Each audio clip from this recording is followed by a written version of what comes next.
Welcome to Classic Literature Free Audiobooks. Today, we delve into Moby Dick, or The Whale by Herman Melville, a foundational piece of literature that has captivated imaginations since its publication. Settle in, clear your mind, and let the rich tapestry of this tale unfold around you. Now, let the story begin with Moby Dick, or The Whale. Chapter 51. The Spirit Spout.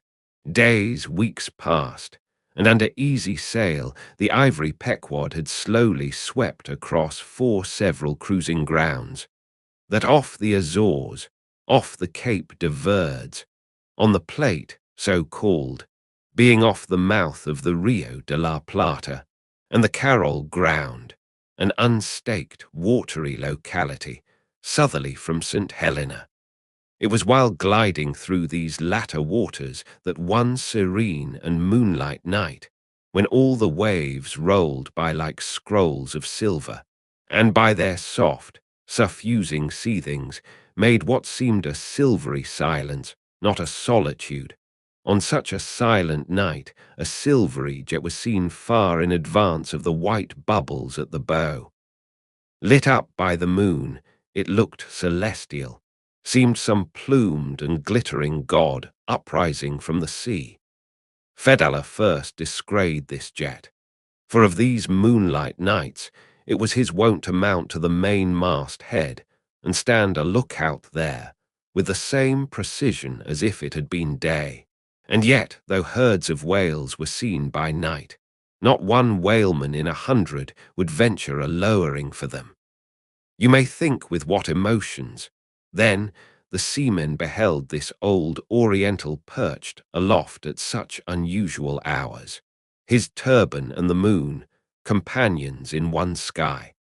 But when, after spending his uniform interval there for several successive nights without uttering a single sound, when after all this silence, his unearthly voice was heard announcing that silvery, moonlit jet, every reclining mariner started to his feet, as if some winged spirit had lighted in the rigging and hailed the mortal crew. There she blows! Had the trump of judgment blown, they could not have quivered more, yet still they felt no terror, rather pleasure. For though it was a most unwonted hour, yet so impressive was the cry, and so deliriously exciting, that almost every soul on board instinctively desired a lowering. Walking the deck with quick, side-lunging strides, Ahab commanded the t-gallant sails and royals to be set, and every stunsail spread. The best man in the ship must take the helm. Then, with every masthead manned, the piled-up craft rolled down before the wind. The strange, upheaving, lifting tendency of the taffrail breeze, filling the hollows of so many sails, made the buoyant, hovering deck to feel like air beneath the feet, while still she rushed along, as if 2 antagonistic influences were struggling in her, one to mount direct to heaven, the other to drive yawningly to some horizontal goal.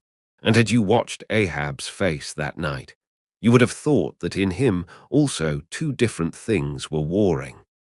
While his one live leg made lively echoes along the deck, every stroke of his dead limb sounded like a coffin tap.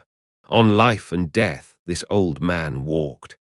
But though the ship so swiftly sped, and though from every eye like arrows the eager glances shot, yet the silvery jet was no more seen that night.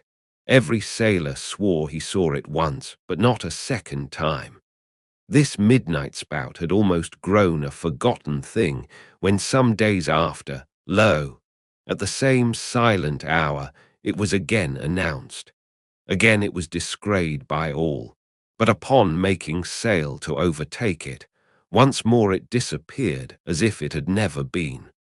And so it served us night after night, till no one heeded it but to wonder at it, mysteriously jetted into the clear moonlight or starlight, as the case might be, disappearing again for one whole day or 2 days, or 3, and somehow seeming at every distinct repetition to be advancing still further and further in our van, this solitary jet seemed forever alluring us on, nor with the immemorial superstition of their race, and in accordance with the preternaturalness, as it seemed, which in many things invested the Pequod, were there wanting some of the seamen who swore that whenever and wherever disgrayed, at however remote times, or in however far apart latitudes and longitudes, that unnearable spout was cast by one self-same whale, and that whale Moby Dick.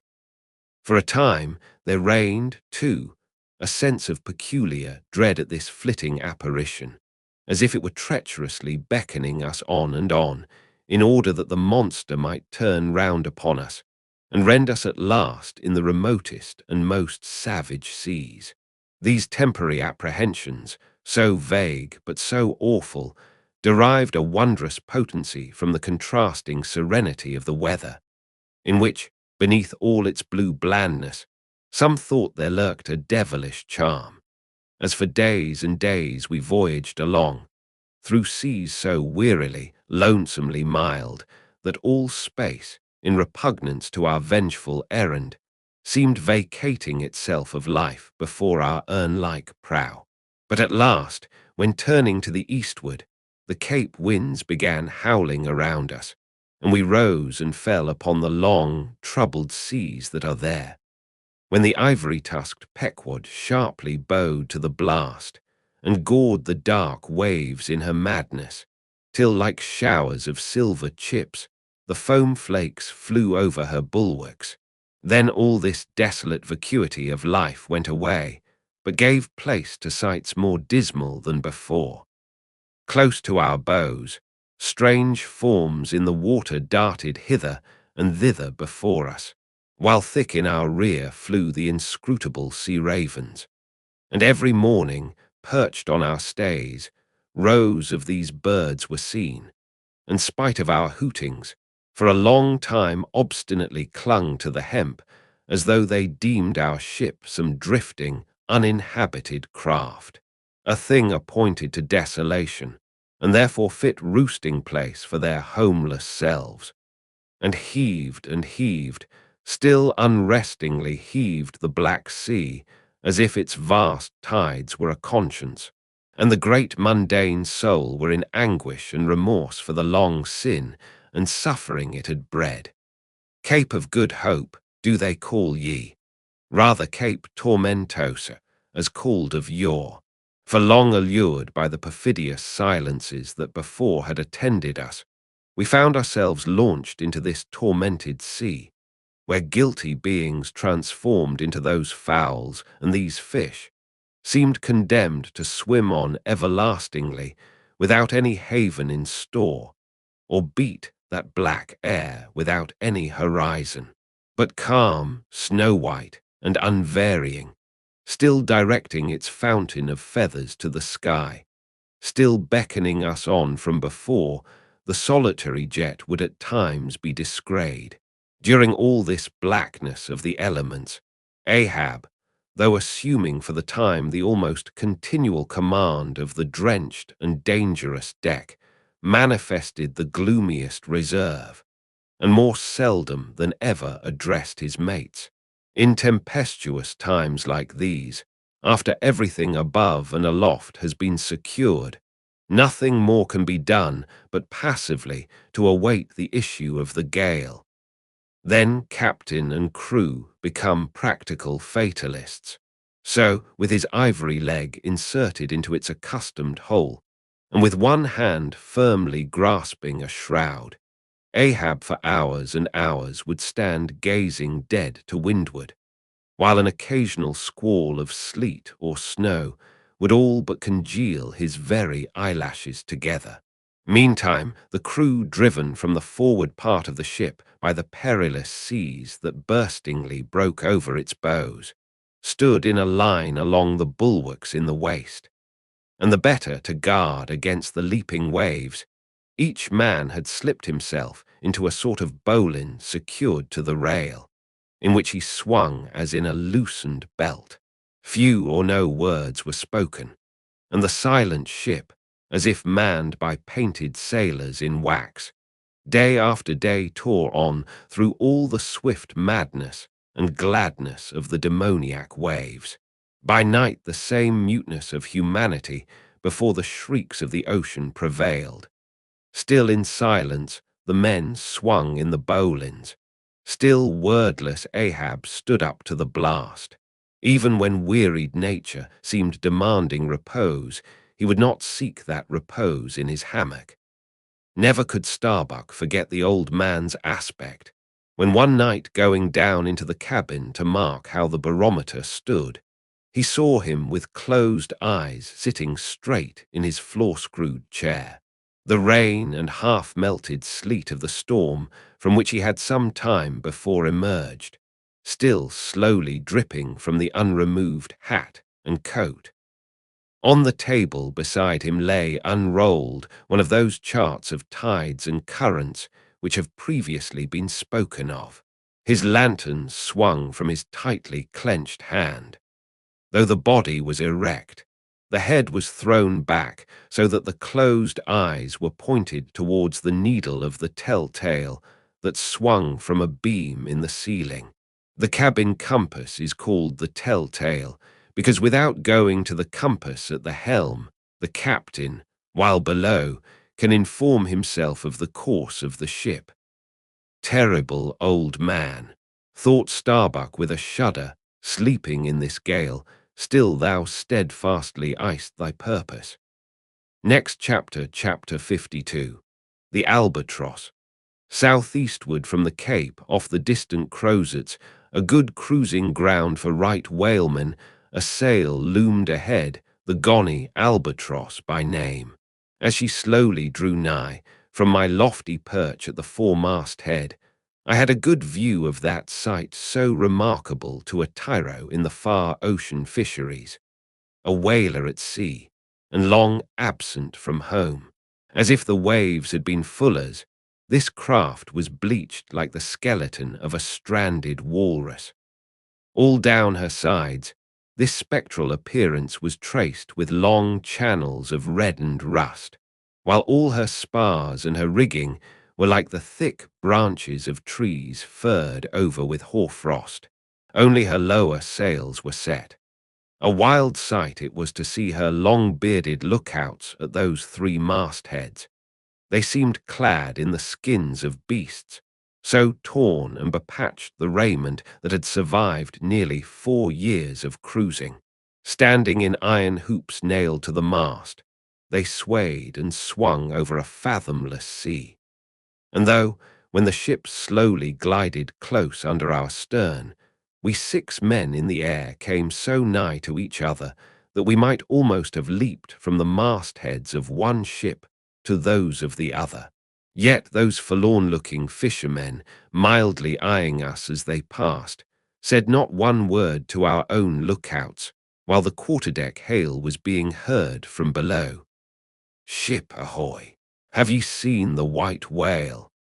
But as the strange captain, leaning over the pallid bulwarks, was in the act of putting his trumpet to his mouth, it somehow fell from his hand into the sea, and the wind now rising amain, he in vain strove to make himself heard without it.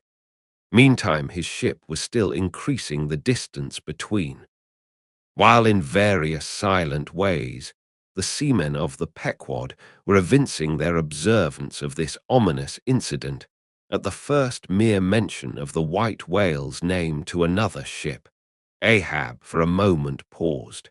It almost seemed as though he would have lowered a boat to board the stranger, had not the threatening wind forbade.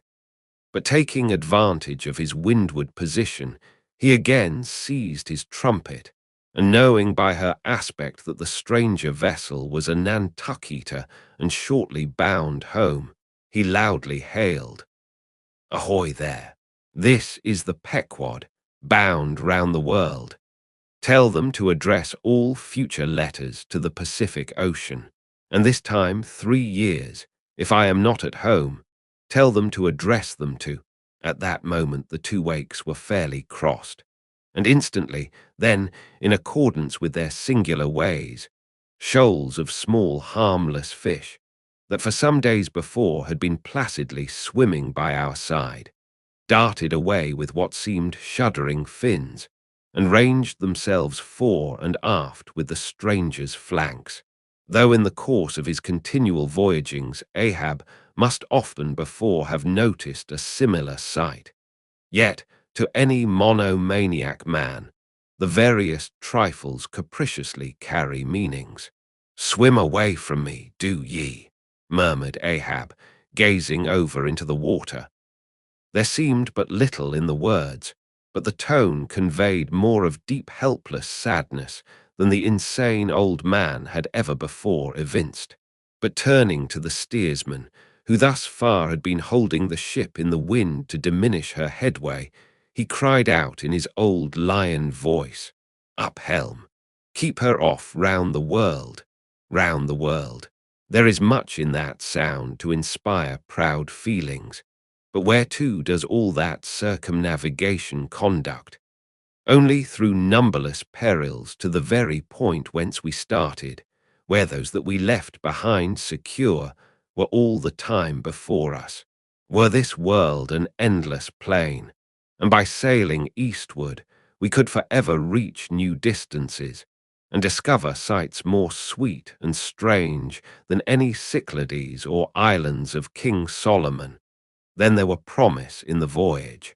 But in pursuit of those far mysteries we dream of, or in tormented chase of that demon phantom that, some time or other, swims before all human hearts, while chasing such over this round globe, they either lead us on in barren mazes, or midway leave us whelmed. Next chapter, chapter 53. The Gam.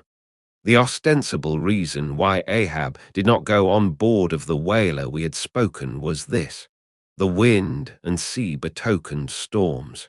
But even had this not been the case, he would not after all, perhaps, have boarded her, judging by his subsequent conduct on similar occasions. If so it had been that, by the process of hailing, he had obtained a negative answer to the question he put. For, as it eventually turned out, he cared not to consort, even for 5 minutes, with any stranger captain, except he could contribute some of that information he so absorbingly sought. But all this might remain inadequately estimated, were not something said here of the peculiar usages of whaling vessels when meeting each other in foreign seas, and especially on a common cruising ground.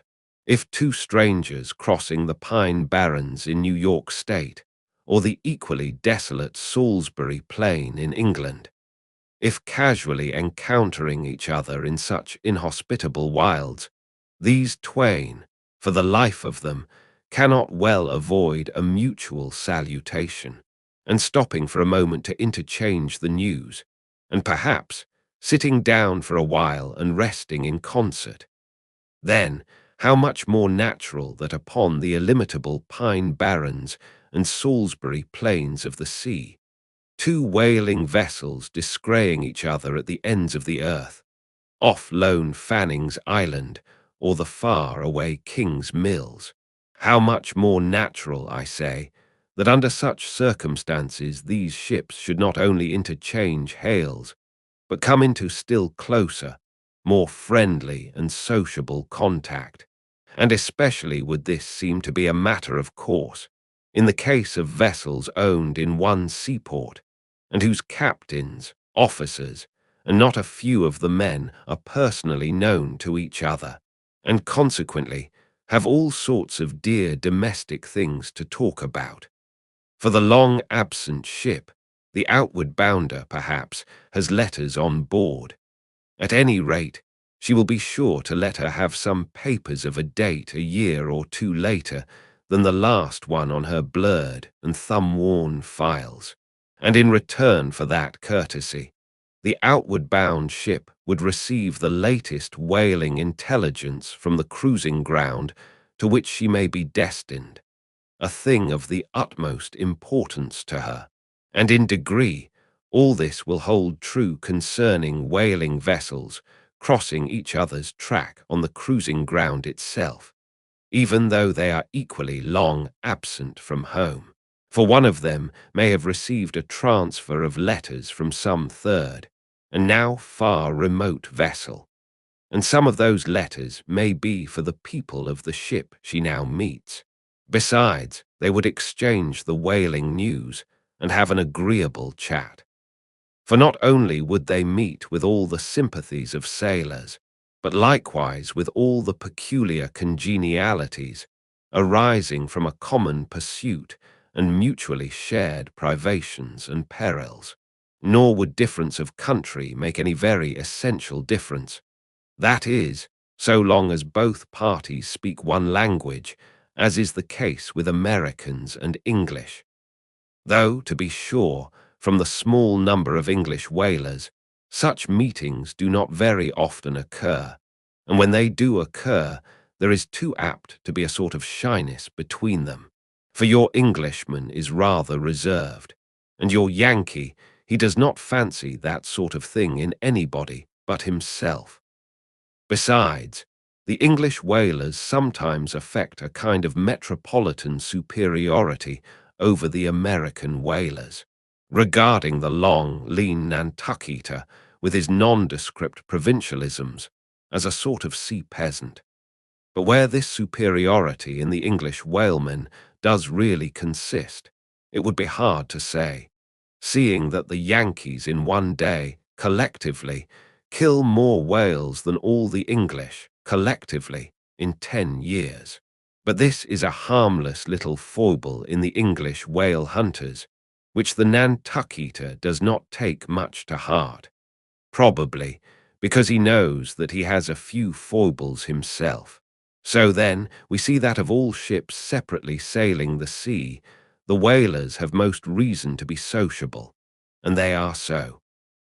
Whereas, some merchant ships crossing each other's wake in the mid-Atlantic will oftentimes pass on without so much as a single word of recognition, mutually cutting each other on the high seas, like a brace of dandies in Broadway, and all the time indulging, perhaps, in finical criticism upon each other's rig.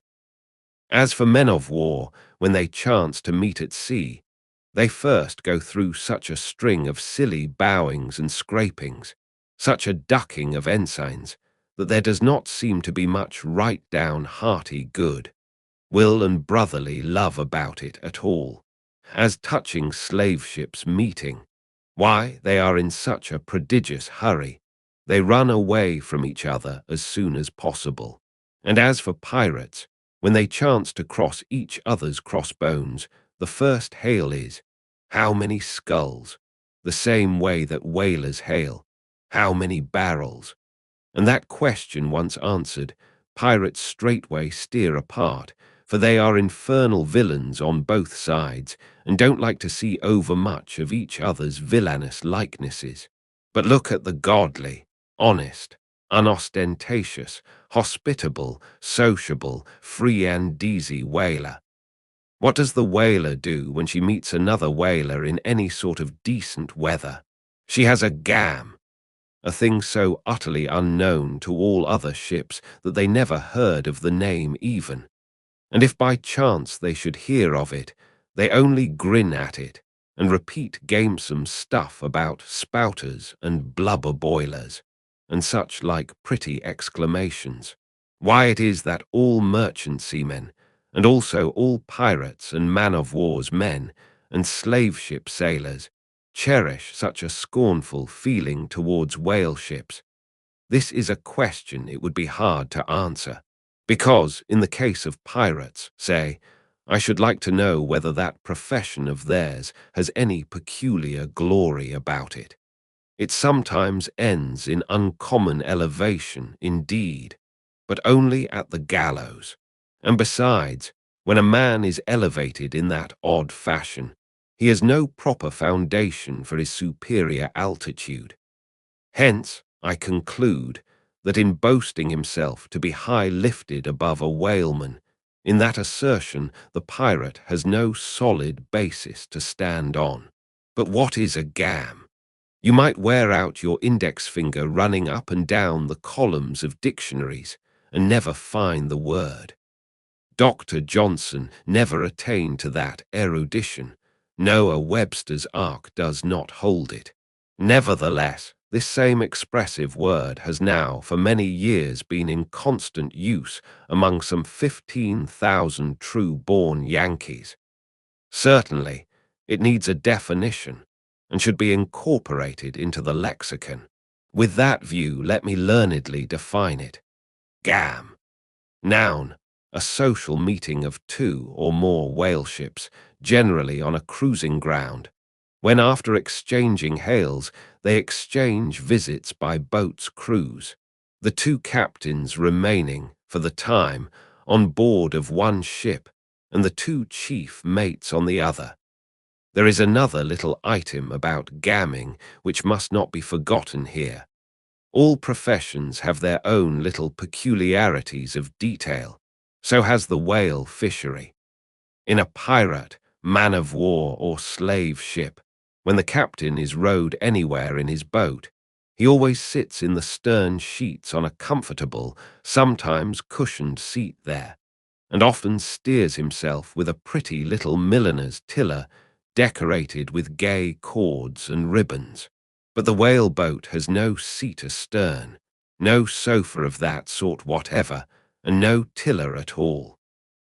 High times indeed, if whaling captains were wheeled about the water on casters like gouty old aldermen in patent chairs. And as for a tiller, the whale boat never admits of any such effeminacy.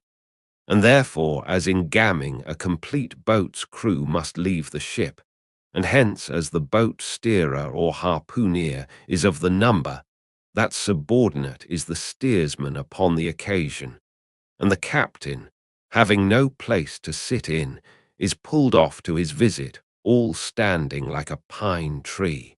And often you will notice that being conscious of the eyes of the whole visible world resting on him from the sides of the two ships, this standing captain is all alive to the importance of sustaining his dignity by maintaining his legs. Nor is this any very easy matter, for in his rear is the immense projecting steering or hitting him now, and then in the small of his back, the after-oar reciprocating by wrapping his knees in front. He is thus completely wedged before and behind, and can only expand himself sideways by settling down on his stretched legs.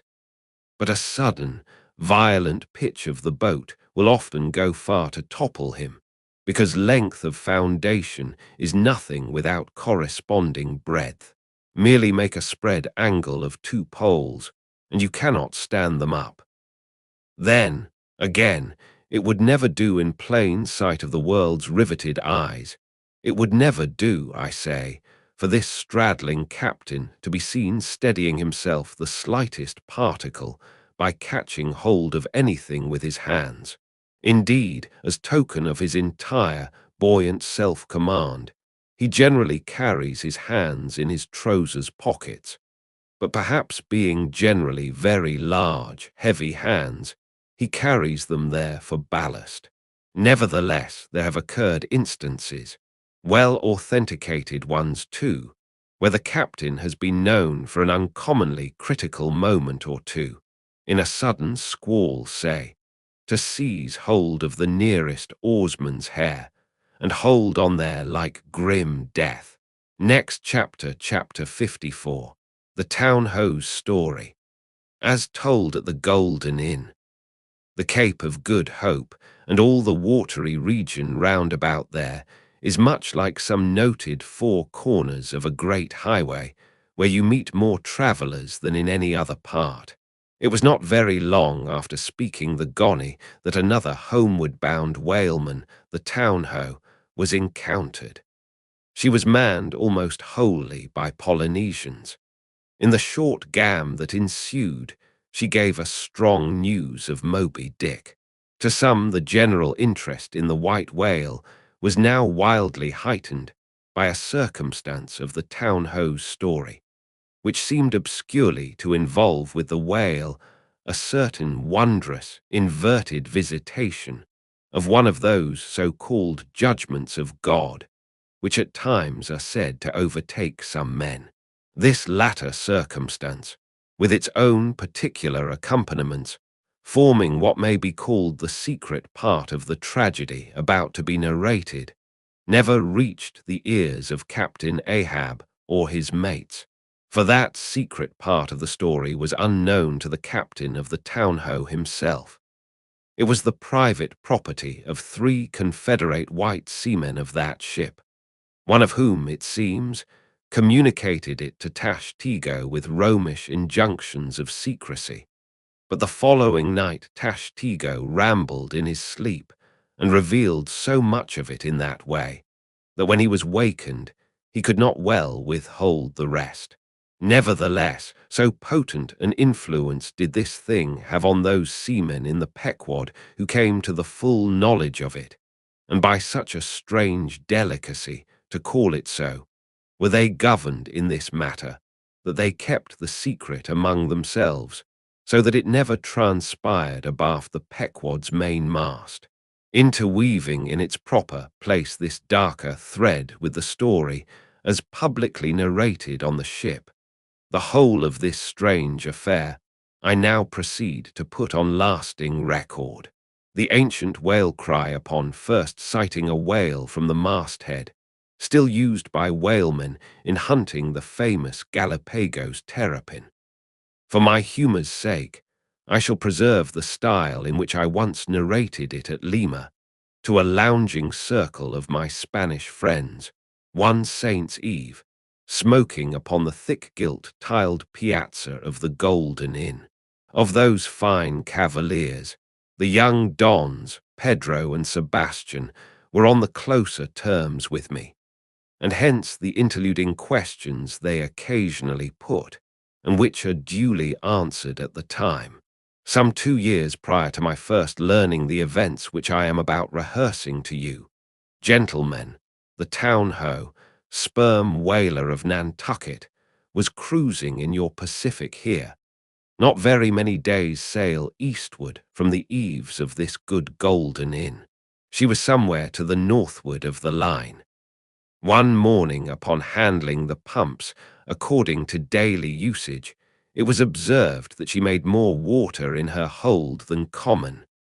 They supposed a swordfish had stabbed her, gentlemen, but the captain, having some unusual reason for believing that rare good luck awaited him in those latitudes, and therefore being very averse to quit them, and the leak not being then considered at all dangerous, though, indeed, they could not find it after searching the hold as low down as was possible in rather heavy weather, the ship still continued her cruisings, the mariners working at the pumps at wide and easy intervals. But no good luck came. More days went by, and not only was the leak yet undiscovered, but it sensibly increased. So much so that now, taking some alarm, the captain, making all sail, stood away for the nearest harbour among the islands, there to have his hull hove out and repaired. Though no small passage was before her, yet, if the commonest chance favoured, he did not at all fear that his ship would founder by the way, because his pumps were of the best, and being periodically relieved at them, those 36 men of his could easily keep the ship free, never mind if the leak should double on her. In truth, well nigh the whole of this passage being attended by very prosperous breezes, the town-ho had all but certainly arrived in perfect safety at her port without the occurrence of the least fatality, had it not been for the brutal overbearing of Radney, the mate, a vineyarder, and the bitterly provoked vengeance of Steelkilt, a lakeman and desperado from Buffalo. Lakeman, Buffalo, pray, what is a lakeman, and where is Buffalo? Said Don Sebastian, rising in his swinging mat of grass. On the eastern shore of our Lake Erie, Don. But I crave your courtesy. May be, you shall soon hear further of all that. Now, gentlemen, in square-sail brigs and three-masted ships, well nigh as large and stout as any that ever sailed out of your old Callao to far Manila, this lakeman, in the landlocked heart of our America, had yet been nurtured by all those agrarian freebooting impressions popularly connected with the open ocean. For in their interflowing aggregate, those grand freshwater seas of ours, Erie and Ontario and Huron and Superior and Michigan, possess an ocean-like expansiveness, with many of the ocean's noblest traits, with many of its rimmed varieties of races and of climes.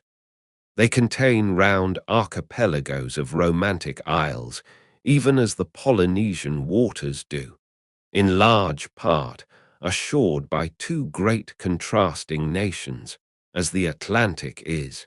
They furnish long maritime approaches to our numerous territorial colonies from the east, dotted all round their banks.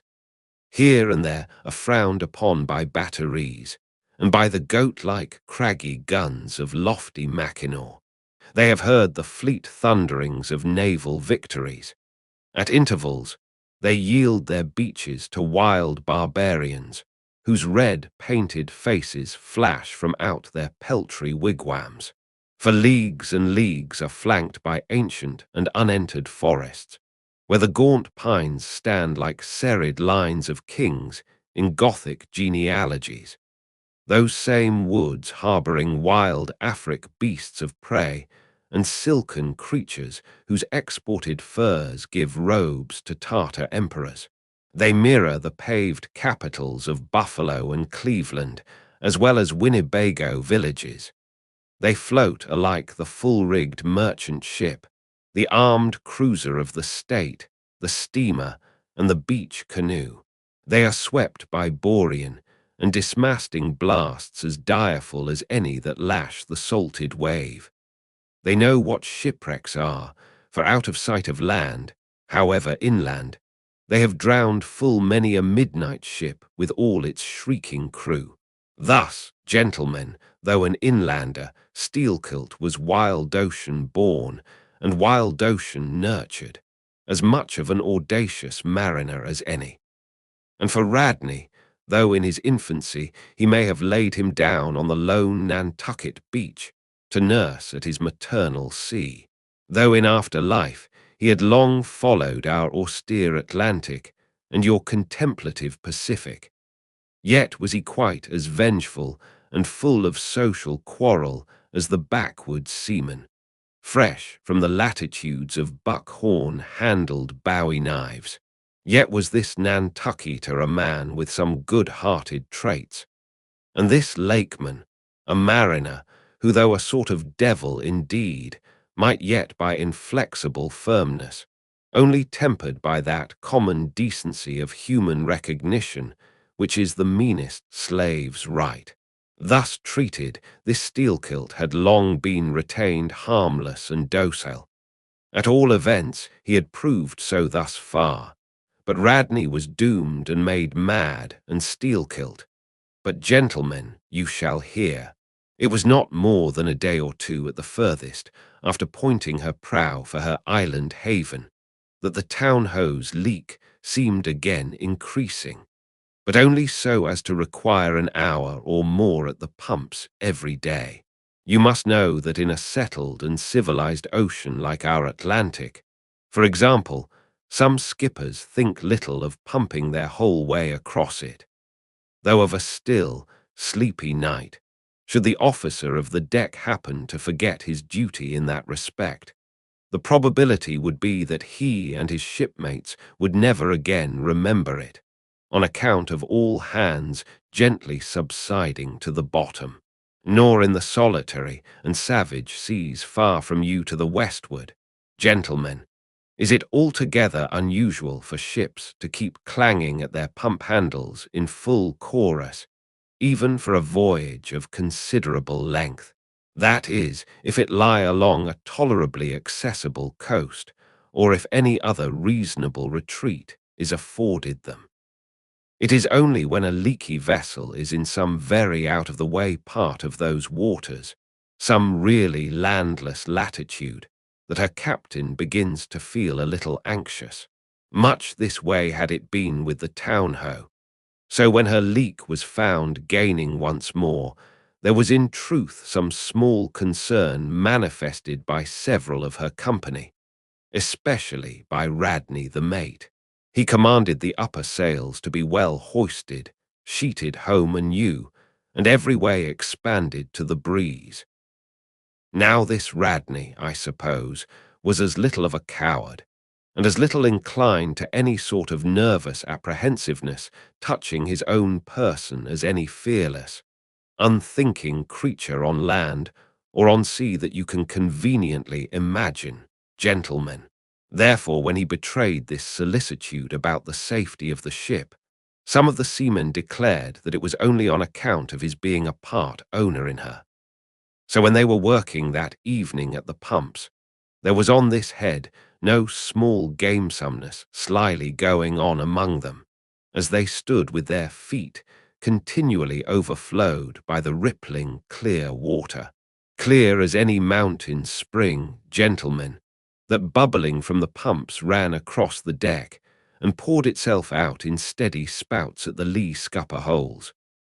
Now, as you well know, it is not seldom the case in this conventional world of ours, watery or otherwise, that when a person placed in command over his fellow men finds one of them to be very significantly his superior in general pride of manhood, straightway against that man he conceives an unconquerable dislike and bitterness, and if he have a chance he will pull down and pulverize that subaltern's tower, and make a little heap of dust of it.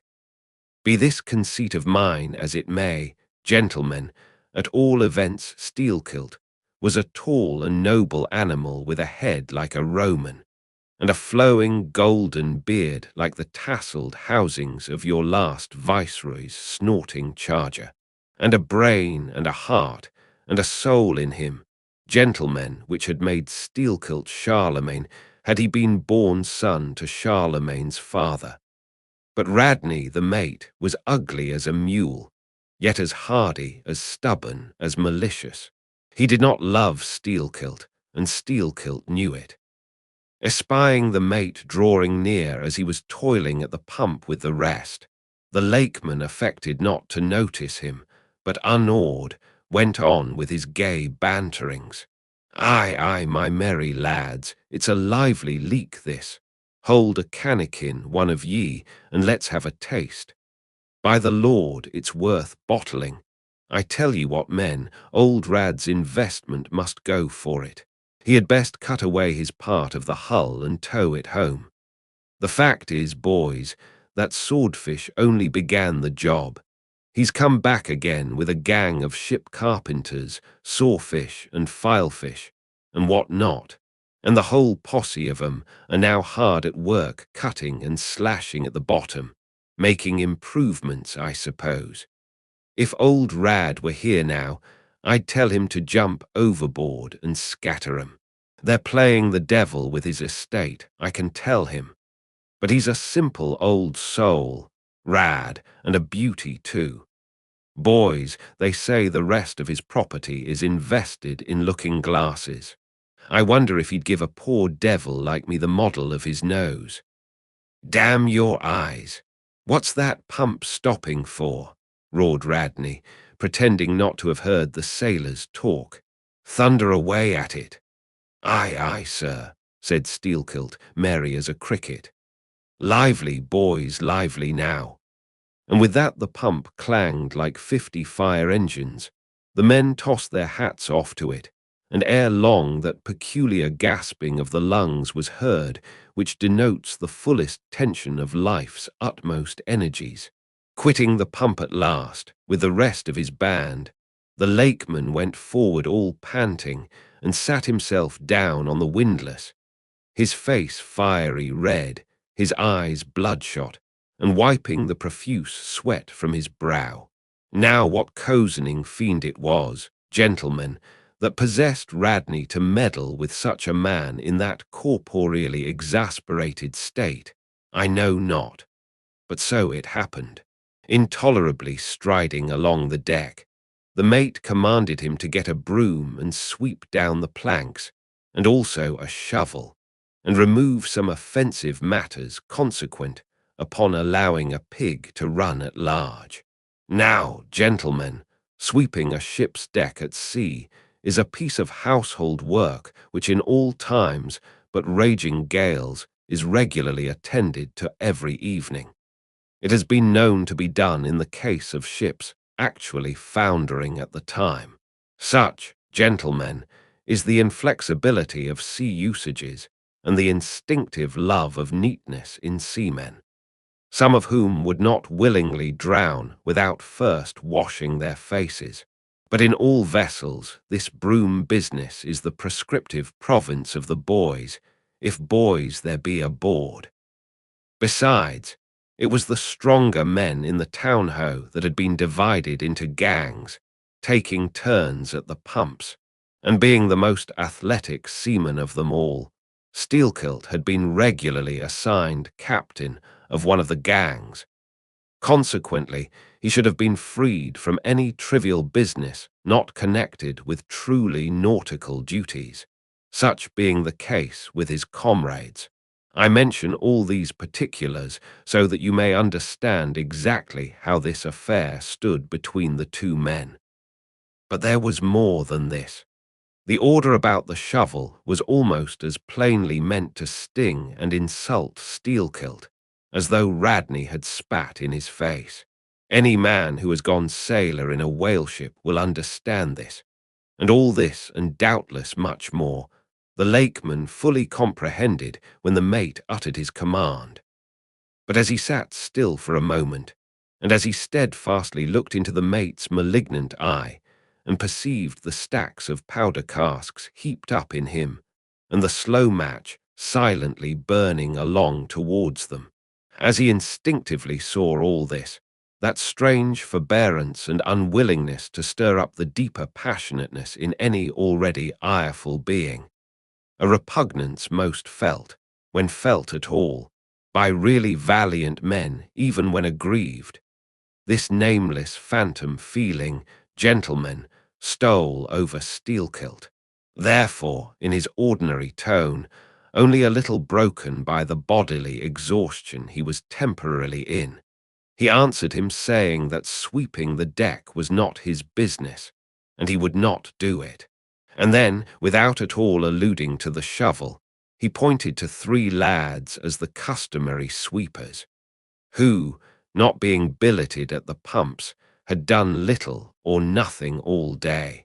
To this, Radney replied with an oath, in a most domineering and outrageous manner, unconditionally reiterating his command, meanwhile advancing upon the still-seated lakeman, with an uplifted cooper's club hammer which he had snatched from a cask near by. Heated and irritated as he was by his spasmodic toil at the pumps, for all his first nameless feeling of forbearance, the sweating Steelkilt could but ill brook this bearing in the mate, but somehow still smothering the conflagration within him. Without speaking, he remained doggedly rooted to his seat, till at last the incensed Radney shook the hammer within a few inches of his face, furiously commanding him to do his bidding. Steelkilt rose, and slowly retreating round the windlass, steadily followed by the mate with his menacing hammer, deliberately repeated his intention not to obey. Seeing, however, that his forbearance had not the slightest effect, by an awful and unspeakable intimation with his twisted hand, he warned off the foolish and infatuated man. But it was to no purpose, and in this way the two went once slowly round the windlass, when, resolved at last no longer to retreat, bethinking him that he had now forborne as much as comported with his humour, the lakeman paused on the hatches and thus spoke to the officer. "Mr. Radney, I will not obey you. Take that hammer away, or look to yourself. But the predestinated mate, coming still closer to him, where the lakeman stood fixed, now shook the heavy hammer within an inch of his teeth, meanwhile repeating a string of insufferable maledictions, retreating not the thousandth part of an inch, stabbing him in the eye with the unflinching poniard of his glance, steel-kilt, clenching his right hand behind him and creepingly drawing it back, told his persecutor that if the hammer but grazed his cheek he steel-kilt, would murder him. But, gentlemen, the fool had been branded for the slaughter by the gods. Immediately the hammer touched the cheek. The next instant the lower jaw of the mate was stove in his head. He fell on the hatch spouting blood like a whale. Ere the cry could go aft, Steelkilt was shaking one of the backstays leading far aloft to where two of his comrades were standing their mastheads. They were both can-haulers. "Can-haulers!" cried Don Pedro.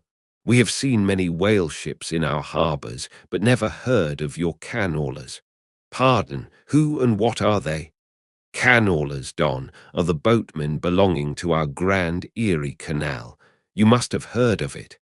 "Nay, Senna, hereabouts in this dull, warm, most lazy, and hereditary land, we know but little of your vigorous north." "Aye, well then, Don, refill my cup. Your chicher's very fine, and ere proceeding further I will tell you what our can-haulers are, for such information may throw sidelight upon my story. For 360 miles, gentlemen, through the entire breadth of the state of New York, through numerous populous cities and most thriving villages, through long, dismal, uninhabited swamps and affluent, cultivated fields, unrivaled for fertility, by billiard room and bar room, through the holy of holies of great forests, on Roman arches over Indian rivers, through sun and shade, by happy hearts or broken, through all the wide contrasting scenery of those noble Mohawk counties, and especially by rows of snow-white chapels, whose spires stand almost like milestones, flows one continual stream of Venetianly corrupt and often lawless life. There's your true Ashantee, gentlemen, there howl your pagans, where you ever find them next door to you, under the long-flung shadow and the snug, patronizing lee of churches. For by some curious fatality, as it is often noted of your metropolitan freebooters, that they ever encamp around the halls of justice, so sinners, gentlemen, most abound in holiest vicinities. "Is that a friar passing?" said Don Pedro, looking downwards into the crowded plaza with humorous concern. "Well for our northern friend, Dame Isabella's Inquisition wanes in Lima," laughed Don Sebastian. "Proceed, Senna." "A moment. Pardon," cried another of the company. "In the name of all us limmies, I but desire to express to you, Sir Sailor, that we have by no means overlooked your delicacy in not substituting present Lima for distant Venice in your corrupt comparison. Oh, do not bow and look surprised. You know the proverb all along this coast, corrupt as Lima. It but bears out your saying, too, churches more plentiful than billiard tables and forever open, and corrupt as Lima. So, too, Venice. I have been there, the holy city of the blessed evangelist St. Mark. St. Dominic, purge it. Your cup, thanks. Here I refill, now you pour out again. Freely depicted in his own vocation, gentlemen, the can-hauler would make a fine dramatic hero, so abundantly and picturesquely wicked is he. Like Mark Antony, for days and days along his green-turfed, flowery Nile, he indolently floats, openly toying with his red-cheeked Cleopatra, ripening his apricot thigh upon the sunny deck. But ashore all this effeminacy is dashed. The brigandish guise which the canauler so proudly sports, his slouched and gaily ribboned hat betoken his grand features, a terror to the smiling innocence of the villages through which he floats. His swart visage and bold swagger are not unshunned in cities. Once a vagabond on his own canal, I have received good turns from one of these canaulers. I thank him heartily, would fain be not ungrateful, but it is often one of the prime redeeming qualities of your man of violence, that at times he has as stiff an arm to back a poor stranger in a strait as to plunder a wealthy one. In sum, gentlemen, what the wildness of this canal life is emphatically evinced by this, that our wild whale fishery contains so many of its most finished graduates, and that scarce any race of mankind, except Sydney men, are so much distrusted by our whaling captains. Nor does it at all diminish the curiousness of this matter, that to many thousands of our rural boys and young men born along its line, the probationary life of the Grand Canal furnishes the sole transition between quietly reaping in a Christian cornfield and recklessly ploughing the waters of the most barbaric seas. I see, impetuously exclaimed Don Pedro, spilling his chicha upon his silvery ruffles. No need to travel, the world's one Lima. I had thought now that at your temperate north the generations were cold and holy as the hills. But the story. I left off, gentlemen, where the lakeman shook the backstay. Hardly had he done so, when he was surrounded by the 3 junior mates and the 4 harpooneers, who all crowded him to the deck. But sliding down the ropes like baleful comets, the 2 canaulers rushed into the uproar and sought to drag their man out of it towards the forecastle. Others of the sailors joined with them in this attempt, and a twisted turmoil ensued. While standing out of harm's way, the valiant captain danced up and down with a whale pike, calling upon his officers to manhandle that atrocious scoundrel and smoke him along to the quarterdeck. At intervals, he ran close up to the revolving border of the confusion, and prying into the heart of it with his pike, sought to prick out the object of his resentment. But Steelkilt and his desperadoes were too much for them all. They succeeded in gaining the forecastle deck, where, hastily slewing about 3 or 4 large casks in a line with the windlass, these Sea Parisians entrenched themselves behind the barricade. "Come out of that, ye pirates!" roared the captain, now menacing them with a pistol in each hand, just brought to him by the steward. "Come out of that, ye cutthroats!" Steelkilt leaped on the barricade, and striding up and down there, defied the worst the pistols could do, but gave the captain to understand distinctly that his Steelkilt's death would be the signal for a murderous mutiny on the part of all hands. Fearing in his heart lest this might prove but too true, the captain a little desisted, but still commanded the insurgents instantly to return to their duty. "Will you promise not to touch us if we do?" demanded their ringleader. Turn to, I make no promise, to your duty. Do you want to sink the ship by knocking off at a time like this?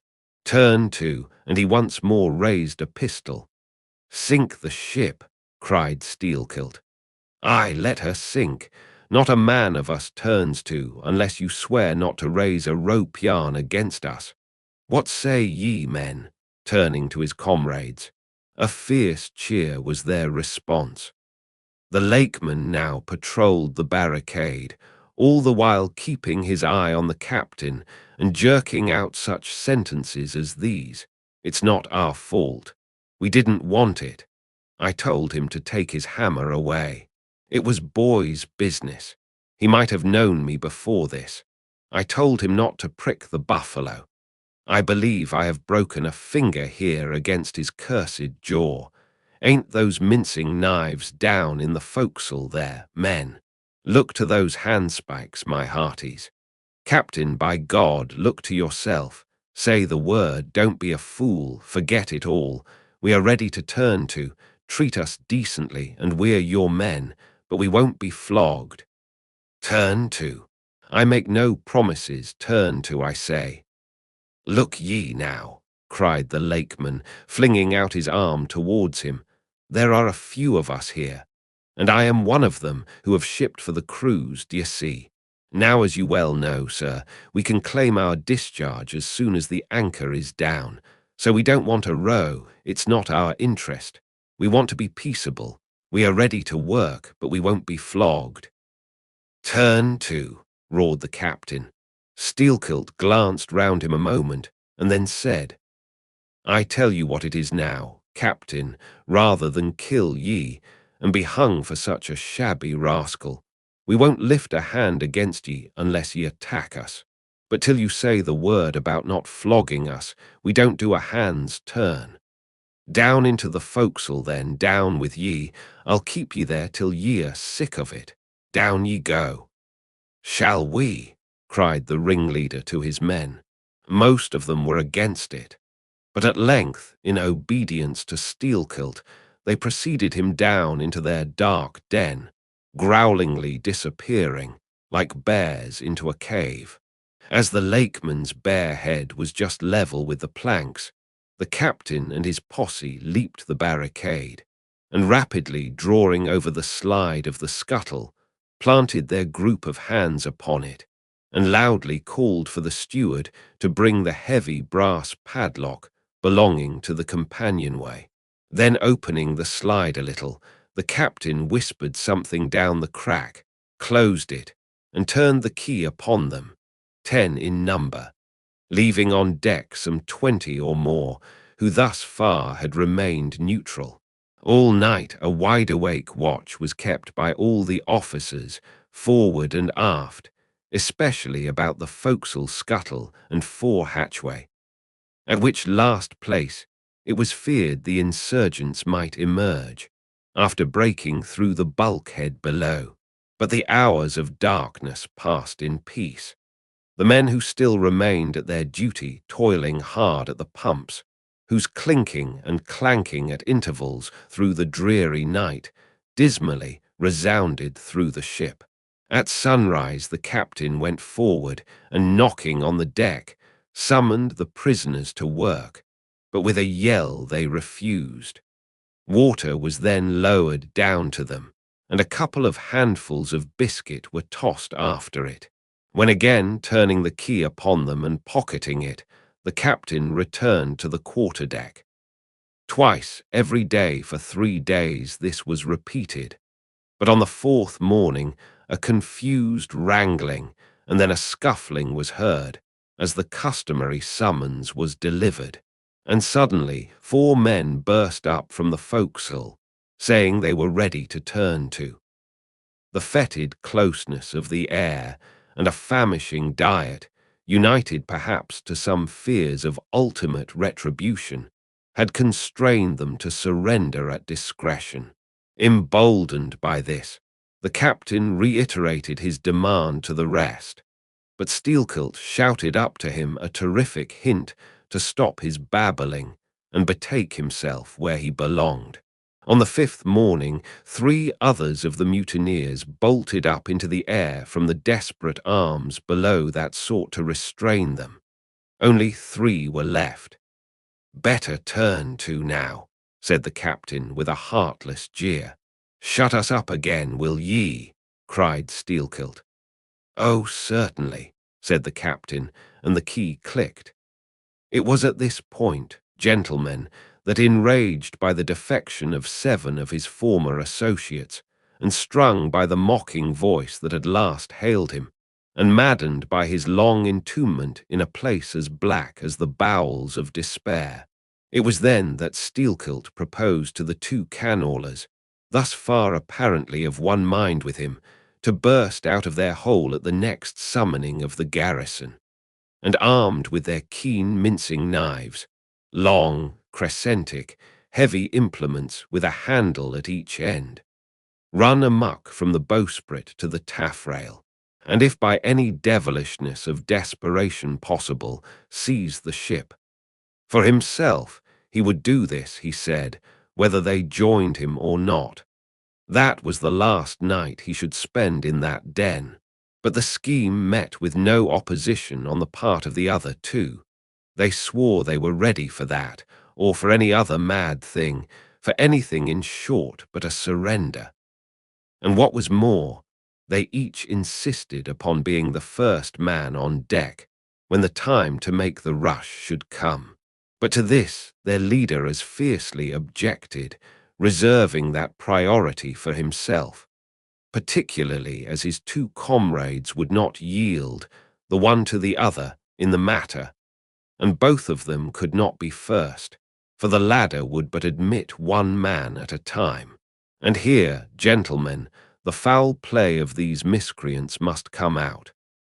Upon hearing the frantic project of their leader, each in his own separate soul had suddenly lighted, it would seem, upon the same piece of treachery, namely, to be foremost in breaking out, in order to be the first of the three, though the last of the 10, to surrender, and thereby secure whatever small chance of pardon such conduct might merit. But when Steelkilt made known his determination still to lead them to the last, they in some way, by some subtle chemistry of villainy, mixed there before secret treacheries together, and when their leader fell into a doze, verbally opened their souls to each other in 3 sentences, and bound the sleeper with cords, and gagged him with cords, and shrieked out for the captain at midnight, thinking murder at hand, and smelling in the dark for the blood. He and all his armed mates and harpooneers rushed for the forecastle. In a few minutes the scuttle was opened, and bound hand and foot, the still struggling ringleader was shoved up into the air by his perfidious allies, who at once claimed the honor of securing a man who had been fully ripe for murder. But all these were collared and dragged along the deck like dead cattle, and side by side were seized up into the mizzen rigging, like 3/4 of meat, and there they hung till morning. "Damn ye!" cried the captain, pacing to and fro before them. "The vultures would not touch ye villains." At sunrise he summoned all hands, and separating those who had rebelled from those who had taken no part in the mutiny, he told the former that he had a good mind to flog them all round. Thought, upon the whole, he would do so. He ought to. Justice demanded it. But for the present, considering their timely surrender, he would let them go with a reprimand, which he accordingly administered in the vernacular. "But as for you, ye carrion rogues," turning to the 3 men in the rigging, "for you, I mean to mince ye up for the trypots." And seizing a rope, he applied it with all his might to the backs of the 2 traitors, till they yelled no more, but lifelessly hung their heads sideways, as the 2 crucified thieves are drawn. "My wrist is sprained with ye," he cried at last, "but there is still rope enough left for you, my fine bantam that wouldn't give up. Take that gag from his mouth, and let us hear what he can say for himself." For a moment the exhausted mutineer made a tremulous motion of his cramped jaws, and then painfully twisting round his head, said in a sort of hiss, "What I say is this, and mind it well, if you flog me I murder you. Say ye so. Then see how ye frighten me," and the captain drew off with the rope to strike. "Best not," hissed the lakeman, "but I must," and the rope was once more drawn back for the stroke. Steelkilt here hissed out something, inaudible to all but the captain, who, to the amazement of all hands, started back, paced the deck rapidly 2 or 3 times, and then suddenly throwing down his rope, said, "I won't do it. Let him go, cut him down. D'ye hear?" But as the junior mates were hurrying to execute the order, a pale man with a bandaged head arrested them, Radney, the chief mate. Ever since the blow, he had lain in his berth. But that morning, hearing the tumult on the deck, he had crept out, and thus far had watched the whole scene. Such was the state of his mouth that he could hardly speak, but mumbling something about his being willing and able to do what the captain dared not attempt, he snatched the rope and advanced to his pinioned foe. "You are a coward," hissed the lakeman. "So I am, but take that." The mate was in the very act of striking when another hiss stayed his uplifted arm. He paused, and then pausing no more made good his word, spite of Steelkilt's threat, whatever that might have been. The three men were then cut down, all hands were turned to, and sullenly worked by the moody seamen. The iron pumps clanged as before. Just after dark that day, when one watch had retired below, a clamour was heard in the forecastle, and the two trembling traitors running up besieged the cabin door, saying they durst not consort with the crew. Entreaties, cuffs, and kicks could not drive them back, so at their own instance they were put down in the ship's run for salvation. Still no sign of mutiny reappeared among the rest. On the contrary, it seemed that mainly at Steelkilt's instigation, they had resolved to maintain the strictest peacefulness, obey all orders to the last, and when the ship reached port, desert her in a body. But in order to ensure the speediest end to the voyage, they all agreed to another thing, namely, not to sing out for whales, in case any should be discovered. For spite of her leak, and spite of all her other perils, the town-ho still maintained her mastheads, and her captain was just as willing to lower for a fish that moment, as on the day his craft first struck the cruising ground. And Radney, the mate, was quite as ready to change his berth for a boat, and with his bandaged mouth seek to gag in death the vital jaw of the whale. But though the lakeman had induced the seamen to adopt this sort of passiveness in their conduct, he kept his own counsel, at least, till all was over, concerning his own proper and private revenge upon the man who had strung him in the ventricles of his heart. He was in Radney, the chief mate's watch, and as if the infatuated man sought to run more than half-way to meet his doom after the scene at the rigging, he insisted, against the express counsel of the captain, upon resuming the head of his watch at night. Upon this, and one or two other circumstances, Steelkilt systematically built the plan of his revenge. During the night, Radney had an unseamanlike way of sitting on the bulwarks of the quarter-deck, and leaning his arm upon the gunwale of the boat which was hoisted up there, a little above the ship's side. In this attitude, it was well known, he sometimes dozed. There was a considerable vacancy between the boat and the ship, and down between this was the sea. Steelkilt calculated his time, and found that his next trick at the helm would come round at 2 o'clock, in the morning of the third day from that in which he had been betrayed. At his leisure, he employed the interval in braiding something very carefully in his watches below. "What are you making there?" said a shipmate. "What do you think? What does it look like?" "Like a lanyard for your bag, but it's an odd one, seems to me."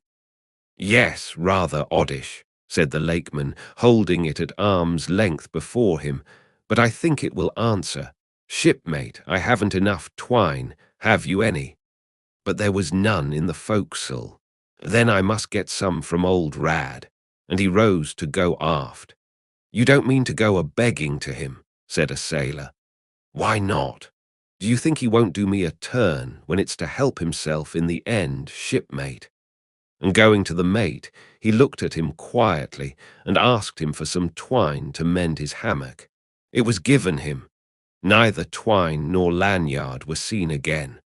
But the next night, an iron ball closely netted, partly rolled from the pocket of the lakeman's monkey jacket, as he was tucking the coat into his hammock for a pillow.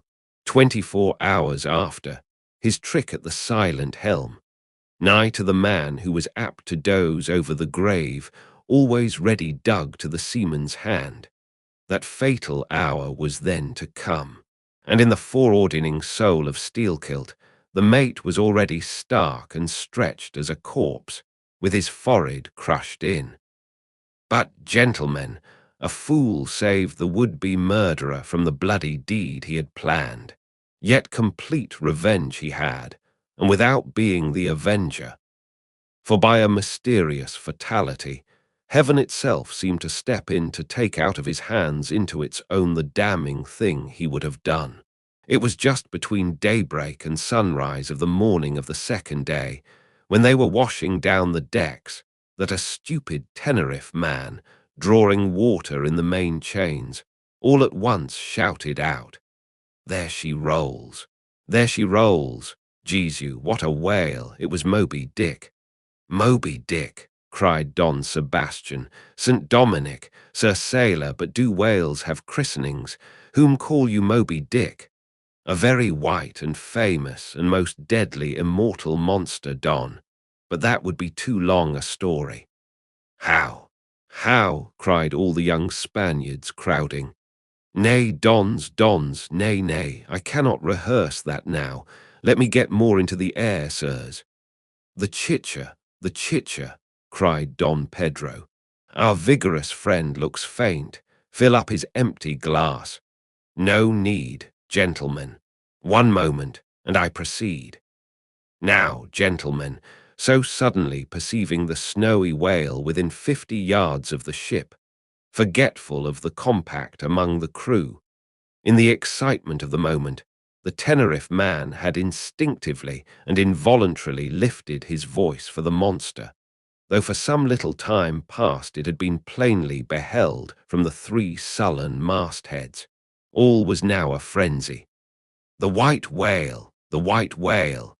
was the cry from captain, mates, and harpooneers, who, undeterred by fearful rumours, were all anxious to capture so famous and precious a fish, while the dogged crew eyed askance, and with curses, the appalling beauty of the vast milky mass that, lit up by a horizontal spangling sun, shifted and glistened like a living opal in the blue morning sea.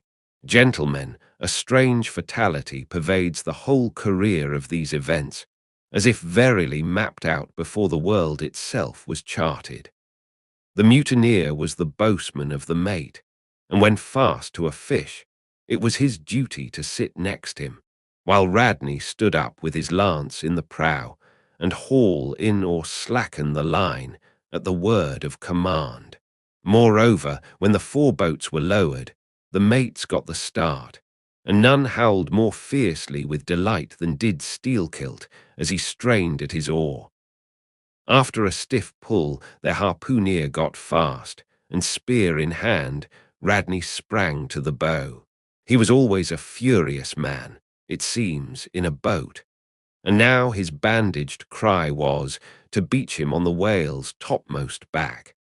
Nothing loath, his boatswain hauled him up and up, through a blinding foam that blent 2 whitenesses together, till of a sudden the boat struck as against a sunken ledge, and keeling over, spilled out the standing mate. That instant, as he fell on the whale's slippery back, the boat righted, and was dashed aside by the swell, while Radney was tossed over into the sea on the other flank of the whale. He struck out through the spray, and for an instant was dimly seen through that veil, wildly seeking to remove himself from the eye of Moby Dick. But the whale rushed round in a sudden maelstrom, seized the swimmer between his jaws, and rearing high up with him, plunged headlong again and went down. Meantime, at the first tap of the boat's bottom, the lakeman had slackened the line, so as to drop astern from the whirlpool. Calmly looking on, he thought his own thoughts. But a sudden, terrific, downward jerking of the boat quickly brought his knife to the line. He cut it, and the whale was free. But at some distance, Moby Dick rose again with some tatters of Radney's red woolen shirt caught in the teeth that had destroyed him. All four boats gave chase again, but the whale eluded them and finally wholly disappeared. In good time, the town-ho reached her port, a savage, solitary place where no civilized creature resided. There, headed by the lakeman, all but 5 or 6 of the foremast men deliberately deserted among the palms. Eventually, as it turned out, seizing a large double war canoe of the savages and setting sail for some other harbor. The ship's company being reduced to but a handful, the captain called upon the islanders to assist him in the laborious business of heaving down the ship to stop the leak. But to such unresting vigilance over their dangerous allies was this small band of whites necessitated, both by night and by day, and so extreme was the hard work they underwent, that upon the vessel being ready again for sea, they were in such a weakened condition that the captain durst not put off with them in so heavy a vessel. After taking counsel with his officers, he anchored the ship as far off shore as possible, loaded and ran out his 2 cannon from the bows, stacked his muskets on the poop, and warning the islanders not to approach the ship at their peril, took 1 man with him, and setting the sail of his best whaleboat, steered straight before the wind for Tahiti, 500 miles distant, to procure a reinforcement to his crew. On the 4th day of the sail, a large canoe was descried, which seemed to have touched at a low isle of corals. He steered away from it, but the savage craft bore down on him, and soon the voice of Steelkilt hailed him to heave to, or he would run him under water. The captain presented a pistol. With 1 foot on each prow of the yoked war canoes, the lakeman laughed him to scorn, assuring him that if the pistol so much as clicked in the lock, he would bury him in bubbles and foam. "What do you want of me?" cried the captain. "Where are you bound? And for what are you bound?" demanded Steelkilt. "No lies. I am bound to Tahiti for more men." "Very good. Let me board you a moment. I come in peace." With that he leaped from the canoe, swam to the boat, and climbing the gunwale, stood face to face with the captain. "Cross your arms, sir. Throw back your head. Now repeat after me. As soon as Steelkilt leaves me, I swear to beach this boat on yonder island and remain there 6 days. If I do not, may lightning strike me." "A pretty scholar," laughed the lakeman. "Adios, Senna." And leaping into the sea, he swam back to his comrades. Watching the boat till it was fairly beached and drawn up to the roots of the coconut trees, Steelkilt made sail again, and in due time arrived at Tahiti, his own place of destination. There luck befriended him. 2 ships were about to sail for France, and were providentially in want of precisely that number of men which the sailor headed. They embarked, and so forever got the start of their former captain, had he been at all minded to work them legal retribution. Some 10 days after the French ship sailed, the whaleboat arrived, and the captain was forced to enlist some of the more civilized Tahitians, who had been somewhat used to the sea. Chartering a small native schooner, he returned with them to his vessel, and finding all right there, again resumed his cruisings. Where Steelkilt now is, gentlemen, none know, but upon the island of Nantucket, the widow of Radney still turns to the sea which refuses to give up its dead, still in dreams sees the awful white whale that destroyed him. "Are you through?" said Don Sebastian quietly. "I am, Don." "Then I entreat you, Tell me if to the best of your own convictions, this your story is in substance really true. It is so passing wonderful. Did you get it from an unquestionable source? Bear with me if I seem to press. Also bear with all of us, Sir Sailor, for we all join in Don Sebastian's suit, cried the company with exceeding interest. Is there a copy of the Holy Evangelists in the Golden Inn, gentlemen? Nay, said Don Sebastian, but I know a worthy priest nearby who will quickly procure one for me. I go for it, but are you well advised? This may grow too serious. Will you be so good as to bring the priest also, Don? Though there are no auto-da-face in Lima now, said one of the company to another, I fear our sailor friend runs risk of the archiepiscopacy. Let us withdraw more out of the moonlight. I see no need of this. Excuse me for running after you, Don Sebastian, but may I also beg that you will be particular in procuring the largest-sized evangelists you can. This is the priest. He brings you the evangelists, said Don Sebastian gravely, returning with a tall and solemn figure. Let me remove my hat. Now, venerable priest, further into the light, and hold the holy book before me that I may touch it. So help me heaven, and on my honour the story I have told ye, gentlemen, is in substance, and its great items true. I know it to be true. It happened on this ball. I trod the ship. I knew the crew. I have seen and talked with Steelkilt since the death of Radney. Next chapter, chapter 55, of the monstrous pictures of Wales. I shall ere long paint to you, as well as one can without canvas, something like the true form of the whale as he actually appears to the eye of the whaleman, when in his own absolute body the whale is moored alongside the whaleship, so that he can be fairly stepped upon there. It may be worth while, therefore, previously to advert to those curious imaginary portraits of him, which even down to the present day confidently challenge the faith of the landsman. It is time to set the world right in this matter, by proving such pictures of the whale all wrong.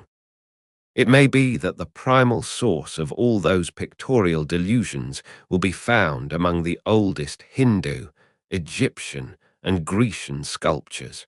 For ever since those inventive but unscrupulous times when on the marble panellings of temples, the pedestals of statues, and on shields, medallions, cups, and coins, the dolphin was drawn in scales of chain armour like Saladin's, and a helmeted head like St. George's. Ever since then has something of the same sort of license prevailed, not only in most popular pictures of the whale, but in many scientific presentations of him. Now, by all odds, the most ancient extant portrait anyways purporting to be the whale's is to be found in the famous cavern pagoda of Elephanta in India. The Brahmins maintain that in the almost endless sculptures of that immemorial pagoda, all the trades and pursuits, every conceivable avocation of man, were prefigured ages before any of them actually came into being. No wonder, then, that in some sort our noble profession of whaling should have been there shadowed forth. The Hindu whale referred to occurs in a separate department of the wall, depicting the incarnation of Vishnu in the form of Leviathan, learnedly known as the Matsi avatar. But though this sculpture is half man and half whale, so as only to give the tail of the latter, yet that small section of him is all wrong. It looks more like the tapering tail of an anaconda than the broad palms of the true whale's majestic flukes. But go to the old galleries and look now at a great Christian painter's portrait of this fish, for he succeeds no better than the antediluvian Hindu. It is Guido's picture of Perseus rescuing Andromeda from the sea monster or whale. Where did Guido get the model of such a strange creature as that? Nor does Hogarth, in painting the same scene in his own Perseus Descending, make out one whit better. The huge corpulence of that Hogarthian monster undulates on the surface, scarcely drawing 1 inch of water. It has a sort of howdah on its back, and its distended, tusked mouth, into which the billows are rolling, might be taken for the traitor's gate leading from the Thames by water into the Tower. Then there are the prodromous whales of old Scotch Sibbald, and Jonah's whale, as depicted in the prints of old Bibles and the cuts of old primers. What shall be said of these? As for the bookbinder's whale winding like a vine stalk round the stock of a descending anchor, as stamped and gilded on the backs and title pages of many books both old and new, that is a very picturesque but purely fabulous creature, imitated, I take it, from the like figures on antique vases. Though universally denominated a dolphin, I nevertheless call this bookbinder's fish an attempt at a whale, because it was so intended when the device was first introduced. It was introduced by an old Italian publisher somewhere about the 15th century, during the revival of learning. And in those days, and even down to a comparatively late period, dolphins were popularly supposed to be a species of the Leviathan. In the vignettes and other embellishments of some ancient books you will at times meet with very curious touches at the whale, where all manner of spouts, jets d'eau, hot springs and cold, Saratoga and Baden-Baden, come bubbling up from his unexhausted brain. In the title page of the original edition of The Advancement of Learning, you will find some curious whales. But quitting all these unprofessional attempts, let us glance at those pictures of Leviathan purporting to be sober, scientific delineations by those who know. In old Harris's collection of voyages, there are some plates of whales extracted from a Dutch book of voyages, AD 1671, entitled A Whaling Voyage to Spitzbergen in the ship Jonas in the Whale, Peter Peterson of Friesland master. In one of those plates, the whales, like great rafts of logs, are represented lying among ice isles, with white bears running over their living backs. In another plate, the prodigious blunder is made of representing the whale with perpendicular flukes. Then again, there is an imposing quarto, written by one Captain Colnett, a post-captain in the English Navy, entitled A Voyage Round Cape Horn into the South Seas, for the purpose of extending the spermaceti whale fisheries.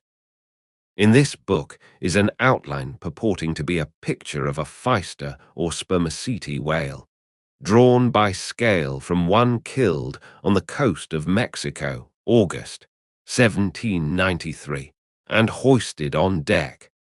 I doubt not the captain had this veracious picture taken for the benefit of his marines. To mention but one thing about it, let me say that it has an eye which applied, according to the accompanying scale, to a full-grown sperm whale, would make the eye of that whale a bow window some 5 feet long. Ah, my gallant captain, why did you not give us Jonah looking out of that eye? Nor are the most conscientious compilations of natural history for the benefit of the young and tender, free from the same heinousness of mistake. Look at that popular work, Goldsmith's Animated Nature. In the abridged London edition of 1807, there are plates of an alleged whale and a narwhal. I do not wish to seem inelegant, but this unsightly whale looks much like an amputated sow. And as for the narwhal, one glimpse at it is enough to amaze one, that in this 19th century, such a hippogriff could be palmed for genuine upon any intelligent public of schoolboys. Then, again, in 1825, Bernard Germain, Count de Lassapede, a great naturalist, published a scientific systemized whale book, wherein are several pictures of the different species of the Leviathan.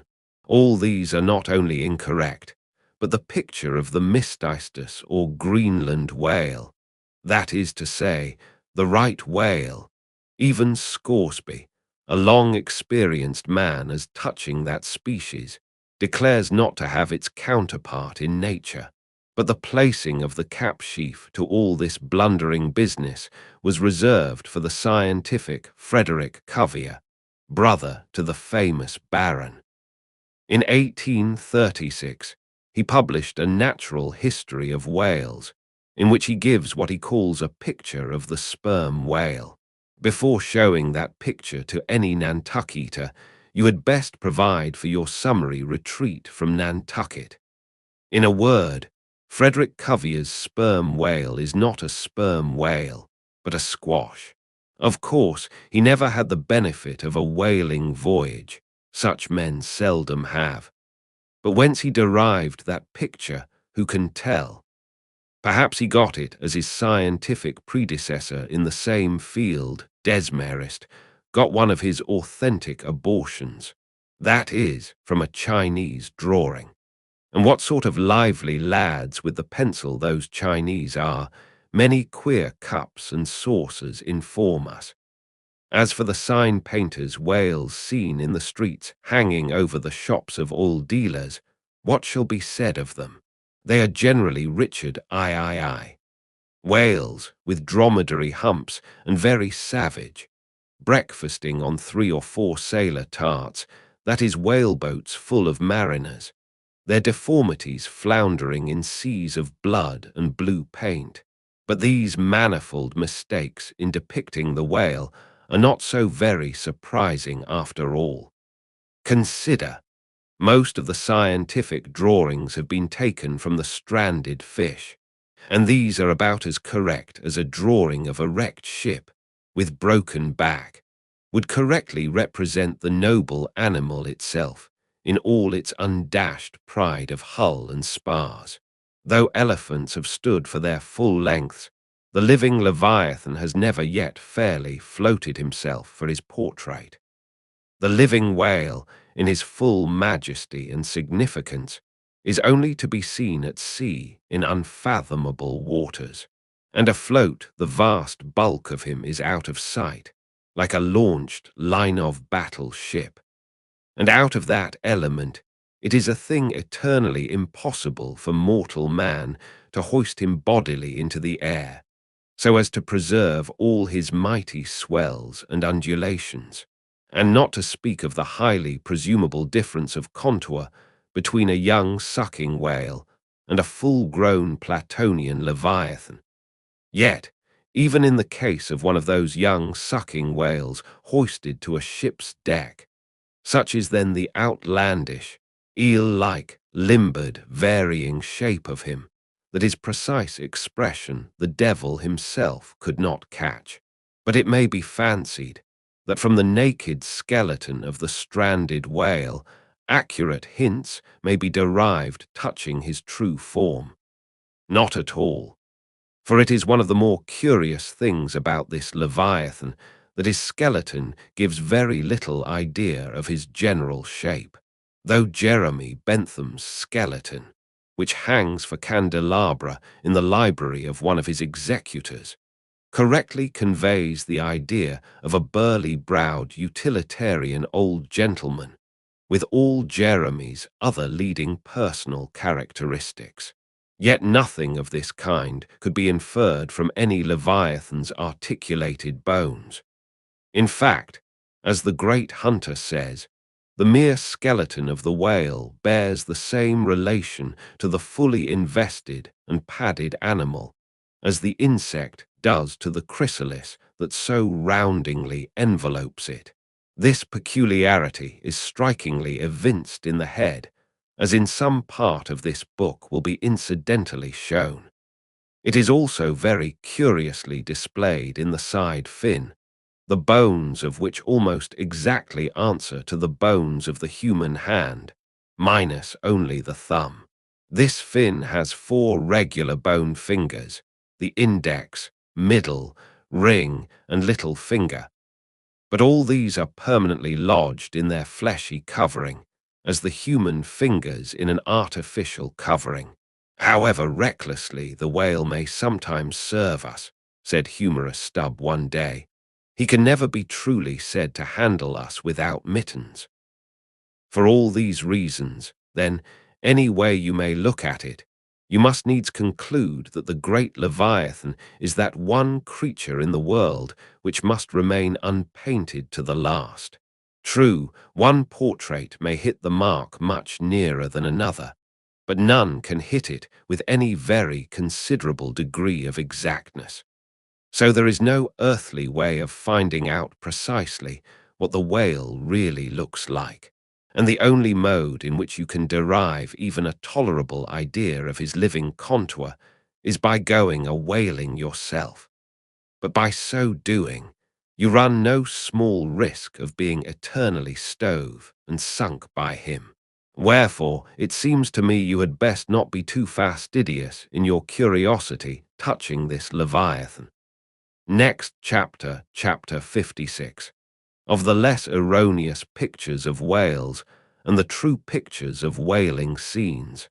In connection with the monstrous pictures of whales, I am strongly tempted here to enter upon those still more monstrous stories of them which are to be found in certain books, both ancient and modern, especially in Pliny, Purchas, Hakluyt, Harris, Cuvier, etc. But I pass that matter by. I know of only 4 published outlines of the great sperm whale, Colnett's, Huggins's, Frederick Cuvier's, and Beale's. In the previous chapter, Colnett and Cuvier have been referred to. Huggins's is far better than theirs, but by great odds, Beale's is the best. All Beale's drawings of this whale are good, excepting the middle figure in the picture of 3 whales in various attitudes, capping his second chapter. His frontispiece, boats attacking sperm whales, though no doubt calculated to excite the civil skepticism of some parlour men, is admirably correct and lifelike in its general effect. Some of the sperm whale drawings in J. Ross Brown are pretty correct in contour, but they are wretchedly engraved. That is not his fault, though. Of the right whale, the best outline pictures are in Scoresby, but they are drawn on too small a scale to convey a desirable impression.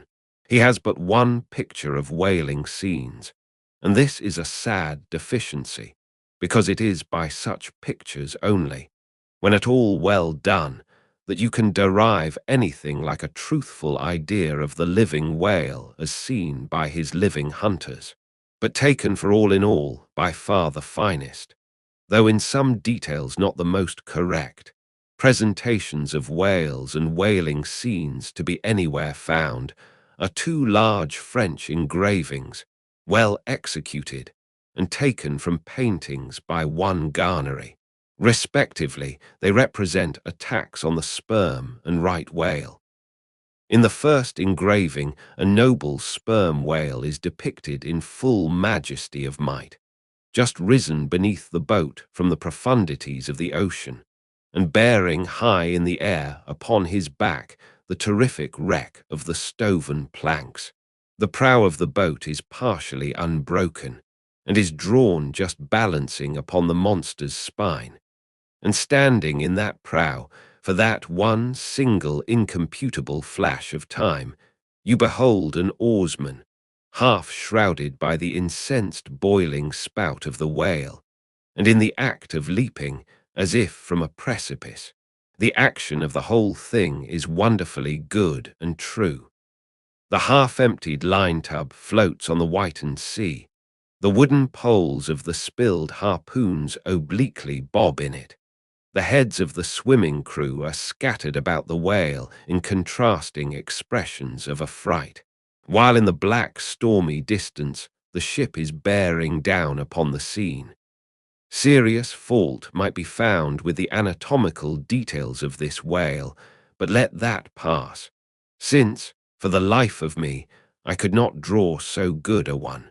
In the second engraving, the boat is in the act of drawing alongside the barnacled flank of a large running right whale that rolls his black weedy bulk in the sea like some mossy rock slide from the Patagonian cliffs.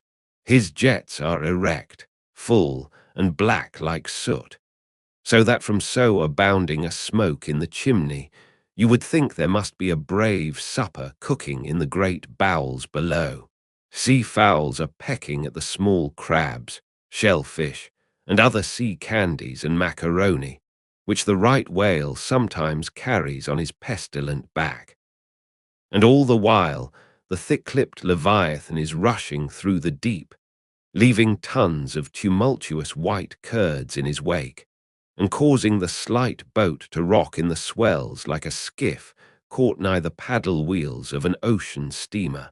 Thus, the foreground is all raging commotion, but behind, in admirable artistic contrast, is the glassy level of a sea becalmed, the drooping unstarched sails of the powerless ship, and the inert mass of a dead whale, a conquered fortress, with the flag of capture lazily hanging from the whale pole inserted into his spout hole. Who Garnery the painter is, or was, I know not. But my life for it, he was either practically conversant with his subject, or else marvellously tutored by some experienced whaleman. The French are the lads for painting action. Go and gaze upon all the paintings of Europe, and where will you find such a gallery of living and breathing commotion on canvas as in that triumphal hall at Versailles, where the beholder fights his way, pell-mell, through the consecutive great battles of France, where every sword seems a flash of the northern lights, and the successive armed kings and emperors dash by like a charge of crowned centaurs. Not wholly unworthy of a place in that gallery are these sea battle pieces of Garnery. The natural aptitude of the French for seizing the picturesqueness of things seems to be peculiarly evinced in what paintings and engravings they have of their whaling scenes. With not 1/10 of England's experience in the fishery, and not the 1,000th part of that of the Americans, they have nevertheless furnished both nations with the only finished sketches at all capable of conveying the real spirit of the whale hunt. For the most part, the English and American whale draftsmen seem entirely content with presenting the mechanical outline of things, such as the vacant profile of the whale, which, so far as picturesqueness of effect is concerned, is about tantamount to sketching the profile of a pyramid. Even Scoresby, the justly renowned right whaleman, after giving us a stiff full length of the Greenland whale and 3 or 4 delicate miniatures of narwhals and porpoises, treats us to a series of classical engravings of boat hooks, chopping knives, and grapnels, and with the microscopic diligence of a Leeuwenhoek, submits to the inspection of a shivering world 96 facsimiles of magnified Arctic snow crystals. I mean no disparagement to the excellent voyager. I honor him for a veteran.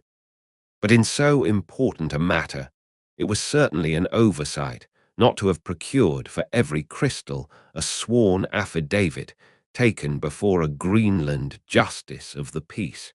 In addition to those fine engravings from Garnery, there are 2 other French engravings worthy of note, by someone who subscribes himself H. Durand. One of them, though not precisely adapted to our present purpose, nevertheless deserves mention on other accounts. It is a quiet noon scene among the isles of the Pacific, a French whaler anchored inshore in a calm and lazily taking water on board. The loosened sails of the ship, and the long leaves of the palms in the background, both drooping together in the breezeless air. The effect is very fine, when considered with reference to its presenting the hardy fishermen under one of their few aspects of oriental repose. The other engraving is quite a different affair. The ship hove to upon the open sea, and in the very heart of the leviathanic life, with a right whale alongside. The vessel, in the act of cutting in, hove over to the monster as if to a quay, and a boat, hurriedly pushing off from this scene of activity, is about giving chase to whales in the distance. The harpoons and lances lie levelled for use. 3 oarsmen are just setting the mast in its hole, while from a sudden roll of the sea, the little craft stands half erect out of the water, like a rearing horse. From the ship, the smoke of the torments of the boiling whale is going up like the smoke over a village of smithies, and to windward a black cloud rising up with earnest of squalls and rains seems to quicken the activity of the excited seamen. Next chapter, chapter 57. Of whales in paint, in teeth, in wood, in sheet iron, in stone, in mountains, in stars. On Tower Hill, as you go down to the London docks, you may have seen a crippled beggar or kedger, as the sailors say, holding a painted board before him, representing the tragic scene in which he lost his leg. There are 3 whales and 3 boats, and one of the boats, presumed to contain the missing leg in all its original integrity, is being crunched by the jaws of the foremost whale. Any time these 10 years, they tell me, has that man held up that picture and exhibited that stump to an incredulous world. But the time of his justification has now come. His 3 whales are as good whales as were ever published in Wapping, at any rate, and his stump as unquestionable a stump as any you will find in the western clearings.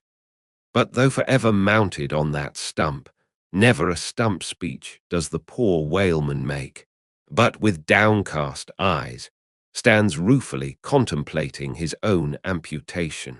Throughout the Pacific, and also in Nantucket, and New Bedford, and Sag Harbor, you will come across lively sketches of whales and whaling scenes, graven by the fishermen themselves on sperm whale teeth, or ladies' busks wrought out of the right whale bone, and other like scrimshender articles, as the whalemen call the numerous little ingenious contrivances they elaborately carve out of the rough material in their hours of ocean leisure. Some of them have little boxes of dentistical-looking implements, specially intended for the scrimshendering business. But in general, they toil with their jackknives alone, and with that almost omnipotent tool of the sailor, they will turn you out anything you please, in the way of a mariner's fancy. Long exile from Christendom and civilization inevitably restores a man to that condition in which God placed him, i.e., what is called savagery. Your true whale hunter is as much a savage as an Iroquois. I myself am a savage, owning no allegiance but to the king of the cannibals, and ready at any moment to rebel against him. Now, one of the peculiar characteristics of the savage in his domestic hours is his wonderful patience of industry. An ancient Hawaiian war club or spear paddle, in its full multiplicity and elaboration of carving, is as great a trophy of human perseverance as a Latin lexicon. For, with but a bit of broken seashell or a shark's tooth, that miraculous intricacy of wooden network has been achieved, and it has cost steady years of steady application. As with the Hawaiian savage, so with the white sailor savage, with the same marvelous patience, and with the same single shark's tooth of his one poor jackknife, He will carve you a bit of bone sculpture, not quite as workmanlike, but as close-packed in its maziness of design as the Greek savage, Achilles' shield, and full of barbaric spirit and suggestiveness as the prince of that fine old Dutch savage, Albert Dürer. Wooden whales, or whales cut in profile out of the small dark slabs of the noble South Sea warwood, are frequently met within the forecastles of American whalers. Some of them are done with much accuracy. At some old gable-roofed country houses, you will see brass whales hung by the tail for knockers to the roadside door. When the porter is sleepy, the anvil-headed whale would be best, but these knocking whales are seldom remarkable as faithful essays. On the spires of some old-fashioned churches, you will see sheet-iron whales placed there for weathercocks, but they are so elevated, and besides that are to all intents and purposes so labelled with hands off. You cannot examine them closely enough to decide upon their merit. In bony, ribby regions of the earth, where at the base of high broken cliffs masses of rock lie strewn in fantastic groupings upon the plain, you will often discover images as of the petrified forms of the Leviathan partly merged in grass, which of a windy day breaks against them in a surf of green surges. Then, again, in mountainous countries where the traveller is continually girdled by amphitheatrical heights, here and there, from some lucky point of view, you will catch passing glimpses of the profiles of whales defined along the undulating ridges. But you must be a thorough whaleman to see these sights. And not only that, but if you wish to return to such a sight again, you must be sure and take the exact intersecting latitude and longitude of your first standpoint. Else so chance-like are such observations of the hills that your precise, previous standpoint would require a laborious rediscovery, like the Saloma Islands, which still remain incognita, though once high-ruffed Mendana trod them and old Figura chronicled them. Nor when expandingly lifted by your subject can you fail to trace out great whales in the starry heavens and boats in pursuit of them, as when long filled with thoughts of war the eastern nations saw armies locked in battle among the clouds. Thus at the north have I chased Leviathan round, and round the pole with the revolutions of the bright points that first defined him to me, and beneath the effulgent Antarctic skies I have boarded the Argonavis, and joined the chase against the starry Cetus, far beyond the utmost stretch of Hydrus and the flying fish, with a frigate's anchors for my bridle bits and fasces of harpoons for spurs. Would I could mount that whale and leap the topmost skies, to see whether the fabled heavens with all their countless tents really lie encamped beyond my mortal sight. Next chapter, chapter 58. Brit.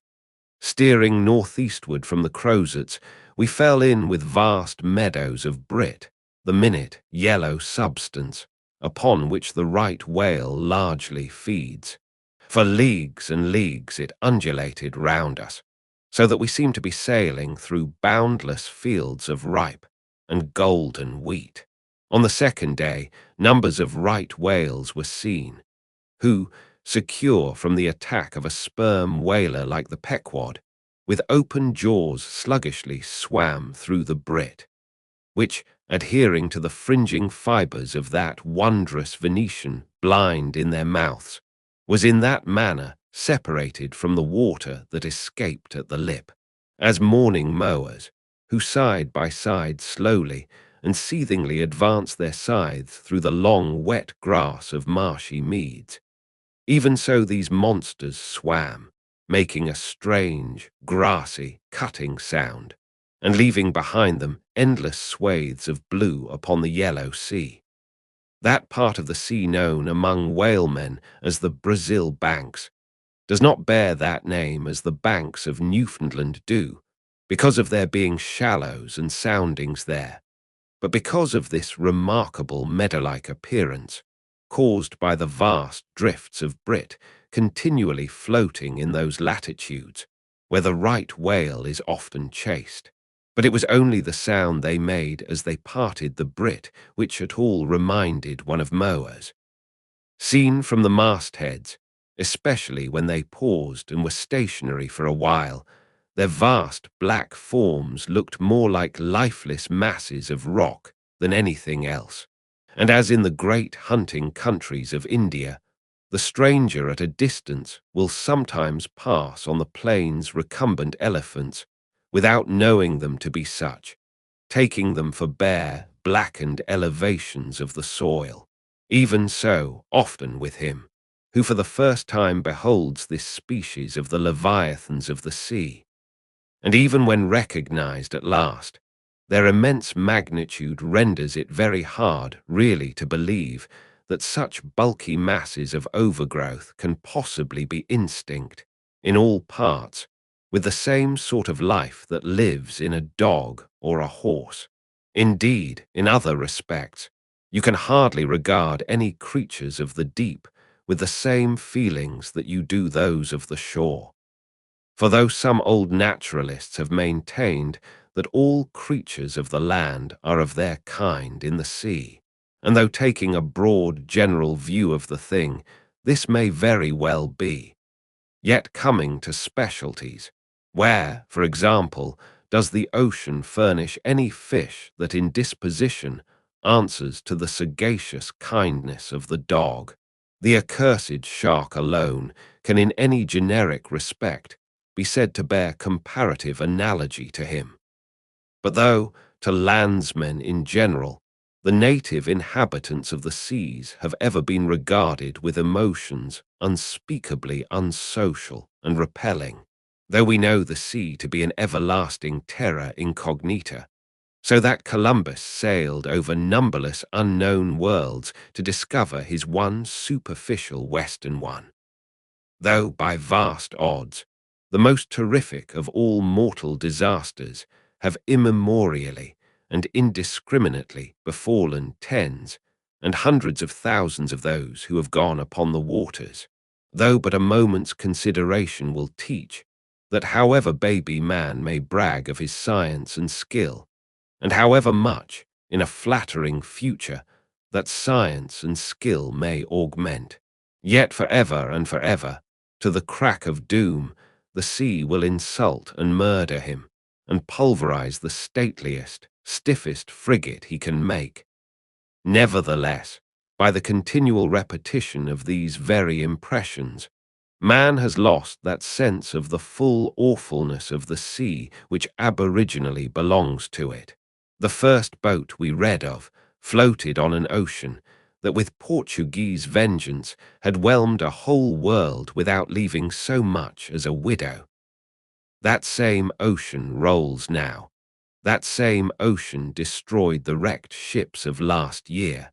Yeah, foolish mortals, Noah's flood is not yet subsided. 2/3 of the fair world it yet covers.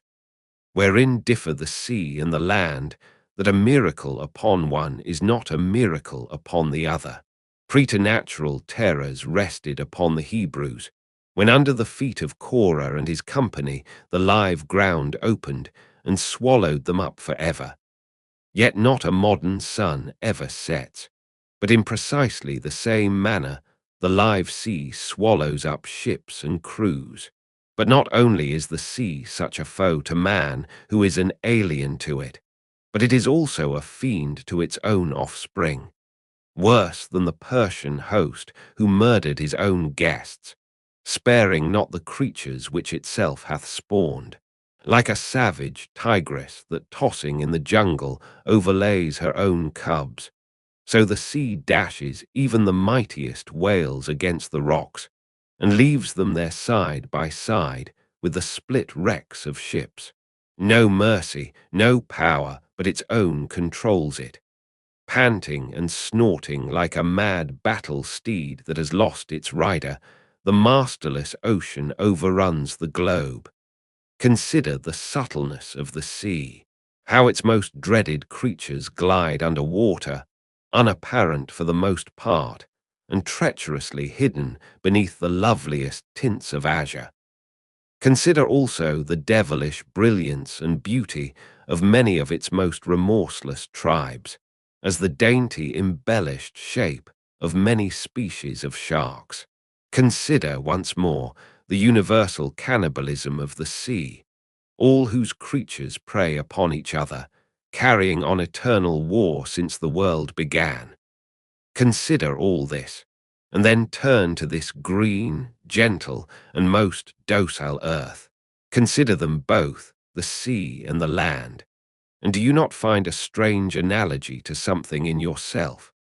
For as this appalling ocean surrounds the verdant land, so in the soul of man there lies one insular Tahiti, full of peace and joy, but encompassed by all the horrors of the half-known life. God keep thee, push not off from that isle, thou canst never return. Next chapter, chapter 59. Squid. Slowly wading through the meadows of Brit, the Pequod still held on her way northeastward towards the island of Java, a gentle air impelling her keel, so that in the surrounding serenity her three tall tapering masts mildly waved to that languid breeze, as three mild palms on a plain. And still, at wide intervals in the silvery night, the lonely, alluring jet would be seen. But one transparent blue morning, when a stillness almost preternatural spread over the sea, however unattended with any stagnant calm, when the long burnished sun glade on the waters seemed a golden finger laid across them, enjoining some secrecy, when the slippered waves whispered together as they softly ran on. In this profound hush of the visible sphere, a strange spectre was seen by Daggoo from the main masthead. In the distance, a great white mass lazily rose, and rising higher and higher, and disentangling itself from the azure, at last gleamed before our prow like a snow-slide new slid from the hills, thus glistening for a moment as slowly it subsided and sank, then once more arose and silently gleamed. It seemed not a whale, and yet is this Moby Dick, thought Daggoo. Again the phantom went down, but on reappearing once more, with a stiletto-like cry that startled every man from his nod, the negro yelled out, there again, there she breaches, right ahead. The white whale, the white whale. Upon this, the seamen rushed to the yardarms, as in swarming time the bees rushed to the bows. Bareheaded in the sultry sun, Ahab stood on the bowsprit, and with one hand pushed far behind in readiness to wave his orders to the helmsman, cast his eager glance in the direction indicated aloft by the outstretched, motionless arm of Daggoo. Whether the flitting attendance of the one still and solitary jet had gradually worked upon Ahab, so that he was now prepared to connect the ideas of mildness and repose with the first sight of the particular whale he pursued. However this was, or whether his eagerness betrayed him, whichever way it might have been, no sooner did he distinctly perceive the white mass than with a quick intensity he instantly gave orders for lowering. The four boats were soon on the water, Ahab's in advance, and all swiftly pulling towards their prey. Soon it went down, and while with oars suspended, we were awaiting its reappearance, lo, in the same spot where it sank, once more it slowly rose. Almost forgetting for the moment all thoughts of Moby Dick, we now gazed at the most wondrous phenomenon which the secret seas have hitherto revealed to mankind. A vast pulpy mass, furlongs in length and breadth, of a glancing cream color, lay floating on the water, innumerable long arms radiating from its center, and curling and twisting like a nest of anacondas, as if blindly to clutch at any hapless object within reach. No perceptible face or front did it have, no conceivable token of either sensation or instinct, but undulated there on the billows, an unearthly, formless, chance-like apparition of life. As with a low, sucking sound it slowly disappeared again, Starbuck still gazing at the agitated waters where it had sunk, with a wild voice exclaimed, "Almost rather had I seen Moby Dick and fought him than to have seen thee, thou white ghost." "What was it, sir?" said Flask. "The great live squid, which, they say, few whale ships ever beheld, and returned to their ports to tell of it." But Ahab said nothing. Turning his boat, he sailed back to the vessel, the rest as silently following. Whatever superstitions the sperm whalemen in general have connected with the sight of this object, certain it is that a glimpse of it being so very unusual, that circumstance has gone far to invest it with portentousness. So rarely is it beheld, that though one and all of them declare it to be the largest animated thing in the ocean, yet very few of them have any but the most vague ideas concerning its true nature and form. Notwithstanding, they believe it to furnish to the sperm whale his only food. For though other species of whales find their food above water, and may be seen by man in the act of feeding, the spermaceti whale obtains his whole food in unknown zones below the surface, and only by inference is it that anyone can tell of what, precisely, that food consists. At times, when closely pursued, he will disgorge what are supposed to be the detached arms of the squid, some of them thus exhibited, exceeding 20 and 30 feet in length. They fancy that the monster to which these arms belonged ordinarily clings by them to the bed of the ocean, and that the sperm whale, unlike other species, is supplied with teeth in order to attack and tear it. There seems some ground to imagine that the great kraken of Bishop Pontopodon may ultimately resolve itself into squid. The manner in which the bishop describes it, as alternately rising and sinking, with some other particulars he narrates, in all this the two correspond. But much abatement is necessary with respect to the incredible bulk he assigns it. By some naturalists who have vaguely heard rumors of the mysterious creature here spoken of, it is included among the class of cuttlefish, to which, indeed, in certain external respects it would seem to belong, but only as the anak of the tribe. Next chapter, chapter 60. The line. With reference to the whaling scene shortly to be described, as well as for the better understanding of all similar scenes elsewhere presented, I have here to speak of the magical, sometimes horrible whale line. The line originally used in the fishery was of the best hemp, slightly vapored with tar, not impregnated with it, as in the case of ordinary ropes. For while tar, as ordinarily used, makes the hemp more pliable to the rope maker, and also renders the rope itself more convenient to the sailor for common ship use.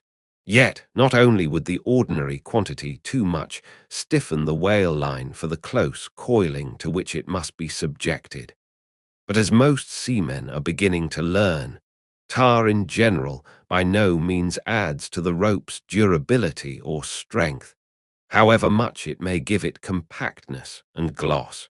Of late years, the manila rope has in the American fishery almost entirely superseded hemp as a material for whale lines. For though not so durable as hemp, it is stronger and far more soft and elastic. And I will add, since there is an aesthetics in all things, is much more handsome and becoming to the boat than hemp. Hemp is a dusky, dark fellow, a sort of Indian, but Manila is as a golden-haired Circassian to behold. The whale line is only 2/3 of an inch in thickness. At first sight, you would not think it so strong as it really is. By experiment, its 150 yarns will each suspend a weight of 120 pounds, so that the whole rope will bear a strain nearly equal to 3 tons. In length, the common sperm whale line measures something over 200 fathoms. Towards the stern of the boat, it is spirally coiled away in the tub, not like the worm pipe of a still, though, but so as to form one round, cheese-shaped mass of densely bedded sheaves, or layers of concentric spiralizations, without any hollow but the heart, or minute vertical tube formed at the axis of the cheese, as the least tangle or kink in the coiling wood, in running out, infallibly takes somebody's arm, leg, or entire body off. The utmost precaution is used in stowing the line in its tub. Some harpooneers will consume almost an entire morning in this business, carrying the line high aloft and then reeving it downwards through a block towards the tub, so as in the act of coiling to free it from all possible wrinkles and twists. In the English boats, 2 tubs are used instead of one, the same line being continuously coiled in both tubs. There is some advantage in this, because these twin tubs being so small they fit more readily into the boat and do not strain it so much, whereas the American tub, nearly 3 feet in diameter and of proportionate depth, makes a rather bulky freight for a craft whose planks are but 1/2 inch in thickness, for the bottom of the whaleboat is like critical ice, which will bear up a considerable distributed weight, but not very much of a concentrated one. When the painted canvas cover is clapped on the American line tub, the boat looks as if it were pulling off with a prodigious great wedding cake to present to the whales. Both ends of the line are exposed, the lower end terminating in an ice splice or loop coming up from the bottom against the side of the tub, and hanging over its edge completely disengaged from everything. This arrangement of the lower end is necessary on 2 accounts. First, in order to facilitate the fastening to it of an additional line from a neighboring boat, in case the stricken whale should sound so deep as to threaten to carry off the entire line originally attached to the harpoon. In these instances, the whale of course is shifted like a mug of ale, as it were, from the one boat to the other, though the first boat always hovers at hand to assist its consort. Second, this arrangement is indispensable for common safety's sake, for with the lower end of the line in any way attached to the boat, and with a whale then to run the line out to the end almost in a single smoking minute, as he sometimes does, he would not stop there, for the doomed boat would infallibly be dragged down after him into the profundity of the sea, and in that case no town crier would ever find her again. Before lowering the boat for the chase, the upper end of the line is taken aft from the tub, and passing round the loggerhead there, is again carried forward the entire length of the boat, resting crosswise upon the loom or handle of every man's oar, so that it jogs against his wrist in rowing, and also passing between the men, as they alternately sit at the opposite gunwales, to the leaded chocks or grooves in the extreme pointed prow of the boat, where a wooden pin or skewer the size of a common quill prevents it from slipping out.